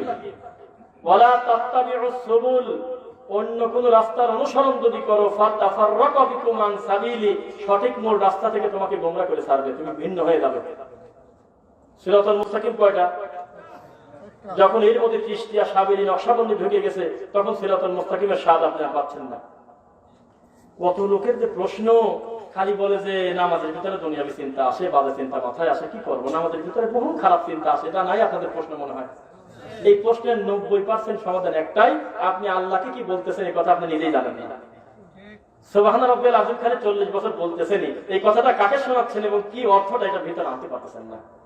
খালি বলতেছেন যে ইহদিনাস সিরাতাল মুস্তাকিম, আসলে কি বলতেছেন আল্লাহকে এই কথাটা অনুভূতির ভিতরে নাই, যার কারণে সালাতে কোনো স্বাদ পাচ্ছেন না, তৃপ্তি পাচ্ছেন না। একটু পরিবর্তন করে লম্বা সময়কে আল্লাহকে কিছু বলেছেন। সুবহান রাব্বিয়াল আযীম টাক্কা সহিহ হাদিস, কোনদিন আমরা বলতেছি না যেটা জাল হাসান, কিচ্ছু না, সহিহ হাদিস। কিন্তু হুজুর আপনাকে কোনোদিন জানতেই দিল না যে সুবহান কুদ্দুসুন রব্বুল মালাইকাতি ওয়ার রূহ বলা যায়, এটা জানতেই দিল না। আপনি পরিবর্তন করে ভিন্ন ভিন্ন স্বাদে আপনি আল্লাহকে বলেন যে মাসনুন দোয়াগুলো আল্লাহ রাসূল আপনাকে শিক্ষা দিয়েছে।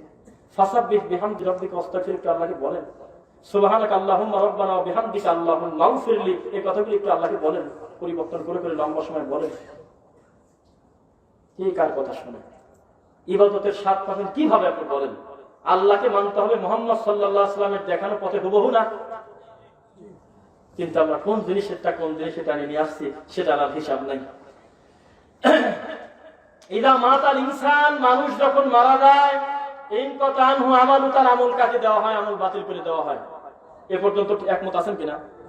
ইল্লা মিন সালাসা, তিনটা জিনিস ব্যতীত, তাই না? এক নাম্বার কি বলেন তো দেখি? সাদাকায়ে জারিয়া, চলমান সাদাকা, আও ইলমুন ইয়ানতাফাউ বি আও ওয়ালাদুন সালিহুন ইয়াদউ লাহু, তিনটা, তাই তো? একটা হলো সাদাকা। সাদাকা বহু হাদিস সাহেব হজ করে আসার পরে দেখবেন যে মিলাদ টিলাদ করা বা অন্য যাই হোক, খাওয়া যখন রানিং খাওয়ার টেবিল খাওয়া শুরু হয় তখন উনি থাকেন না, উনি চলে যায়। কেউ যদি বলে যে হাদিস সাহেব চলে যাচ্ছে, তো বলে না উনি এগুলো খায় না, 3 দিন 4 দিন এগুলো খায় না, বলে না মনে হয় হাদিস সাহেব এগুলো খায় না, চলে যায়। হুজুরও কিছু বলে না যে জানান জানান চলে যাচ্ছেন কি জন্য, জান্নাতে ঢোকে আসার এখনই মরা মানুষটা আপনি চলে যাচ্ছেন মানে বসেন বসেন বসেন, তা বলে না।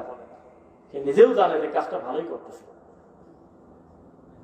সাদাকা জারিয়া, চলমান সাদাকা, যেই লোকটা নিজে কিছু রেখে গেছে এমন কর্ম, যিনি প্রতিষ্ঠানের জন্য আল্লাহর ঘর কেন্দ্রিক, মাদ্রাসা কেন্দ্রিক, জনকল্যাণমূলক কোন বিশেষ কর্ম করে গেছে, অথবা তার পক্ষ থেকে তার সন্তান সন্ততি করবে, ওইটার নাম হলো সাদাকা জারিয়া।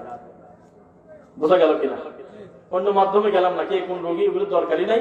আজকের ওয়াজটা সার্বজনীন হয়ে যায়, কেউ যাতে এটা মাথায় না নেয় যে হুজুর হলে দলের ওয়াজ করলো অমুক করে, এটা চিন্তাই যাতে মাথায় না আসে।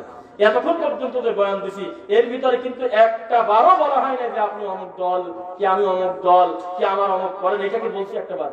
এটা একটা সার্বজনীন ব্যাপার। আমার রাসূল সাল্লাল্লাহু আলাইহি ওয়াসাল্লামের সম্মান, তার ব্যাপারে কি বলেছেন আল্লাহ, তার মুহাম্মদ সাল্লাল্লাহু আলাইহি ওয়াসাল্লাম আমাদের কি বলেছেন, এইগুলো বললাম না। আর প্র্যাকটিক্যাল সমাজে আমরা কিভাবে বুঝেছি তার ছোট্ট একটা নমুনা, একটা অংশ আমরা শুধু তুলে ধরলাম। এইবার আপনি আসেন, আল্লাহ সুবহানাহু ওয়া তাআলা মুহাম্মদ সাল্লাল্লাহু আলাইহি ওয়াসাল্লামকে দিয়ে আপনি আজকে পেশাবখানায় ঢুকবেন, তার একটা দোয়া আছে, এটা জানেন না মনে হয়? এইটাকে আজকের কালকে পরশুদিনকে দোয়া না, 1450 বছর আগের দোয়া। স্বামী স্ত্রীর মিলন, এটা গোপন না প্রকাশ্য? এই গোপন কাজেও দোয়া নাই। এই দোয়াটা আপনার বাপ আর দাদা আর আমি শিখাইছি না মুহাম্মদ সাল্লাল্লাহু আলাইহি ওয়াসাল্লাম শিখাইছে? জুতা পাই দিবেন কিভাবে, এই কথা কে শিখাইছে বলেন তো একবার? মা বোনদের হায়াজ নেফাজ মাসিক এগুলো গোপন ব্যাপার, এগুলো গল্প করার জিনিসটা যেখানে সেখানে। এমন একটা ব্যাপারও ক্লিয়ার করে দিতে মুহাম্মদ সাল্লাল্লাহু আলাইহি ওয়াসাল্লাম বিন্দু মাত্র কার্পণ্য করেন নাই। আমার উম্মত যাতে কোনোদিন বিপদে না পড়ে, সকল ব্যাপারে কর্ম নির্দিষ্ট মাসনুন দোয়া আছে, আছে কিনা? তো সেই নবী মুহাম্মদ সাল্লাল্লাহু আলাইহি ওয়াসাল্লাম জানতেন না যে কোন ভাবে সালাত আদায় করলে আপনি জান্নাতে যাবেন, জানতেন না মনে হয়? কিভাবে সিয়ামটা পালন করলে জান্নাতে যাবেন, জানতেন না মনে হয়? যিনি ছোট কোনো বিষয়ে বাদ দেন নাই, এটাই হলো ইসলামের সৌন্দর্য। আপনার প্রতিটা কর্ম সুন্নাহ দিয়ে রাঙিয়ে থাকবে। বলতেছে যে হুজুররা খালি ছোটখাটো ব্যাপারে ওয়াজ করে, টাকলুর উপরে কাপড়ের কথা কয়, এরপরে হলো দাড়িটাকে ছোটখাটো বলে, নাউজুবিল্লাহ বলেন দেখবেন। ছোটখাটো বিষয় নিয়ে বলে, এরপর ডান হাত দিয়ে খেতে হবে, বসে খেতে হবে, 3 শ্বাসে খেতে হবে, শ্বাস পানির ভিতরে দেওয়া যাবে না, এই কত সব ছোটখাটো বিষয় নিয়ে বলে। ভাই রে, এটাই হলো ইসলামের সবচেয়ে বড় সৌন্দর্য, যে মুসলমান কোনো বেকার না, মুসলমানের প্রতিটা কর্মের সাথে আল্লাহর ভিন্ন ভিন্ন নির্দেশনা আছে। সুবহানাল্লাহ। অগণিত নেকি, অগণিত মর্তবা সম্মান তাকে বাড়ানোর জন্য প্রত্যেকটা কর্মের সাথে সুন্দর সুন্দর দোয়া দেওয়া আছে, আছে কিনা? আছে কিনা? একটু চেষ্টা করেন, একটু গবেষণা করেন, দিন থেকে মানুষকে যেন দূরে চলে না দেয়, সন্তানকে উদ্বুদ্ধ করেন, এমন ছেলে রেখে যান যেই ছেলেটা আপনার মৃত্যুর পরে আপনার জন্য আল্লাহর কাছে কান্নাকাটি করবে। লাস্ট ফিনিশিং, এখন গুরুত্বপূর্ণ 2টি কথা, এক নজরে তাকায় থাকবেন। একটা লোকও যদি ওঠেন তাহলে আমি মনে করবো আমার ওঠার টাইম হয়ে গেছে, চুপ করে বসে থাকবেন। ওই বহু জায়গায় আছে আপনার বাপ বলতেছে যে কি করো গা, ওই 1 লাখ টাকা দিয়ে আসো মসজিদে, উত্তর মাঠের 10 কাঠা জমি আল্লাহর ঘরে দান করে দেবে। কথা মনে হয় কেউ বলে টলে না কোনোদিন নাকি? এই কথাটা ছেলে আর মেয়ে কিন্তু শোনেওছে। যেই বাপ মরে গেল কথা ভুলে গেছে, এরকম নাই মনে হয়? কথা বলে না তো? মানে বাপ যখন বলছে যে 10 কাঠা জমি আল্লাহর ঘরের নামে দান করে দিয়ে দাও, এই টেঙ্গুরিয়া পাড়া তালুকদার বাড়ি জামে মসজিদের জন্য এই বাজারটা আমি করে গেলাম, আব্বা তোমরা আমি দিয়ে দিও। বাপ মরে গেছে, কথা ভুলে গেছে, এরকম হয় না মনে হয়? হয়তো নাকি? জীবদ্দশায় দিয়ে দেন, ভেদাল মাথায় রাখলেন কেন? আল্লাহর এই ঘরটাকে প্রতিষ্ঠিত করার জন্য আপনার একটা ইট পরিমাণ জিনিসও যদি জড়িত থাকে, আমি আশা করি নাজাতের জন্য এটা ওসিলা হতে পারেন ইনশাআল্লাহ। কেননা আল্লাহর দয়া ছোট না, আল্লাহর দয়া ছোট না। ওমা তুকাদ্দিমু লিআনফুসিকুম মিন খাইরিন তাজিদুহু ইনদাল্লাহ। তুমি 10টা টাকা দিয়ে তুমি মনে করলে যে আমার 90 টাকা বাঁচে রে, আমি 100 টাকার মধ্যে দিয়ে কমা দিলাম একবারে, অথচ তুমি জানোই না তোমার এই 10টা টাকা তুমি মূলত আমাকে দেও নাই, তুমি তোমার জন্যই আমার কাছে জমা করলে। খাইরিন তাজিদুহু ইনদাল্লাহ, বিচারের মাটিটা উত্তম করে তোমার জন্য টেনে লম্বা করে অগণিত নেকির পাহাড় বানাচ্ছে আমি আল্লাহ সুবহানাহু ওয়া তাআলা। এই জীবদ্দশায় 2 চোখ দিয়ে দেখে আল্লাহর ঘরের জন্য যদি কোনো সাদাকা করে যান নিজের হাতে, সেটাই ভালো না মরার পর ছেলে পেলে তো আছে, ওরা তো দেখবেই নি, কোনটা ভালো? জীবদ্দশায় কিছু দিয়ে দেওয়া সেটা ভালো না, সেটা ভালো। একজন লোক উঠবেন না এখান থেকে যদি 1টা টাকাও যদি আপনি না দেন আজকের এই প্রতিষ্ঠানের জন্য, আমার কি কোনো ক্ষতি আছে বলে আপনি মনে হয় দুনিয়াবি? 1 লাখ টাকা যদি দিয়ে দেন, আদৌ কি কোনো ভিন্ন কোনো পার্সেন্টেজ পাবো বলে মনে করেন? তাহলে আমি যা বলবো দিনের স্বার্থে কোনোদিন এখানে আমি আসবো কিনা আসবো এটা আমি জানি না, কিন্তু আল্লাহর এই ঘরটা, আল্লাহর এই দিনী প্রতিষ্ঠানটা সুন্দরভাবে যদি একটা গুরুত্বপূর্ণ প্ল্যাটফর্ম হয়, উপকার আপনার না আমার? মূলত সবার, কার? সবার। আমরা তৃপ্তিবোধ করবো যে আল্লাহ তোমার ঘরটা সৌন্দর্য হয়ে গেল। শেষে একটি কথা বলে আপনি উঠবেন না, আমি যে কথাগুলো বললাম আপনারা একটু সাক্ষী দেন। আমি মানুষ, আমার পাশে আলেম আছে, আমি যে কথাগুলো বললাম এই কথা আপনার কি কাছে কি অস্পষ্ট মনে হলো না স্পষ্ট মনে হলো? মাসুম হায়দার তালুকদার 10 ব্যাগ সিমেন্ট, আলহামদুলিল্লাহ, আল্লাহ তুমি তাকে হায়াতে তাইয়্যিবা এবং দুনিয়ার সমস্ত কর্মে তুমি বারাকা দান করো, আল্লাহুম্মা আমিন। তালুকদার সাহেবের পরিবারকে আল্লাহ তুমি, হায়দার তালুকদার, মাসুম হায়দার তালুকদার, তার আত্মীয় স্বজন যারা কবরবাসী হয়ে গেছে তুমি তাদেরকে মাফ করো আল্লাহ, যারা এখনো জীবিত আছে তাদেরকে সকল অসুস্থতা থেকে হেফাজত করো। শোনেন, আমি যে কথাগুলো বললাম টাকার আমার দিকে, আপনার কি অপ্রয়োজনীয় বলে মনে হলো? আপনার কি মনে হয় আমি নিজের হাতে একটা বই লিখেছি, আমার এই বইটা খুব অপ্রয়োজনীয় হবে বলে আপনি মনে করেন? আমার এই বক্তব্যের মতো আপনাকে ঘামাবে। বইটার নাম ইমান হারানোর ভয়াবহ কারণ, দাম মাত্র 50 টাকা। কথা বোঝা গেল না মনে হয়? একটা বই বিক্রি করলে আমার বিরাট লভ্যাংশ থাকতে, সেটা আপনি নিজেও জানেন যেটা হয় না কোনোদিন। একটা বই বেশি একটা লোকের কি থাকে? আর এই মাঠে আমার ব্যাগে যে কয়টা বই আছে, প্রতিটা লোক যদি একটা করেছে আমার দেওয়ার ক্ষমতাই নেই। এটা ব্যাগের কয়টা বই আছে? কিছু বই আছে, একটা খুতবায় গেছে আর একটা কিছু এখানে আছে।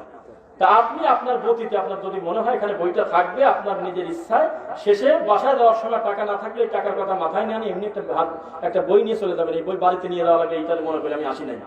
তবে 50টা টাকা দিয়ে যদি বইটা কেনেন, আমার মনে হয় এটার প্রতি আপনার একটা দরদ আসবে, আর বাড়িতে দেখে ফেলা দিবেন না, একটা গুরুত্ব আসবে। টাকা দিয়ে কিনলাম, একটু পড়ে দেখি, আমি আশা করি আপনার বিবেক ঘামাবে ইনশাআল্লাহ। বইটার নাম ইমান হারানোর ভয়াবহ কারণ।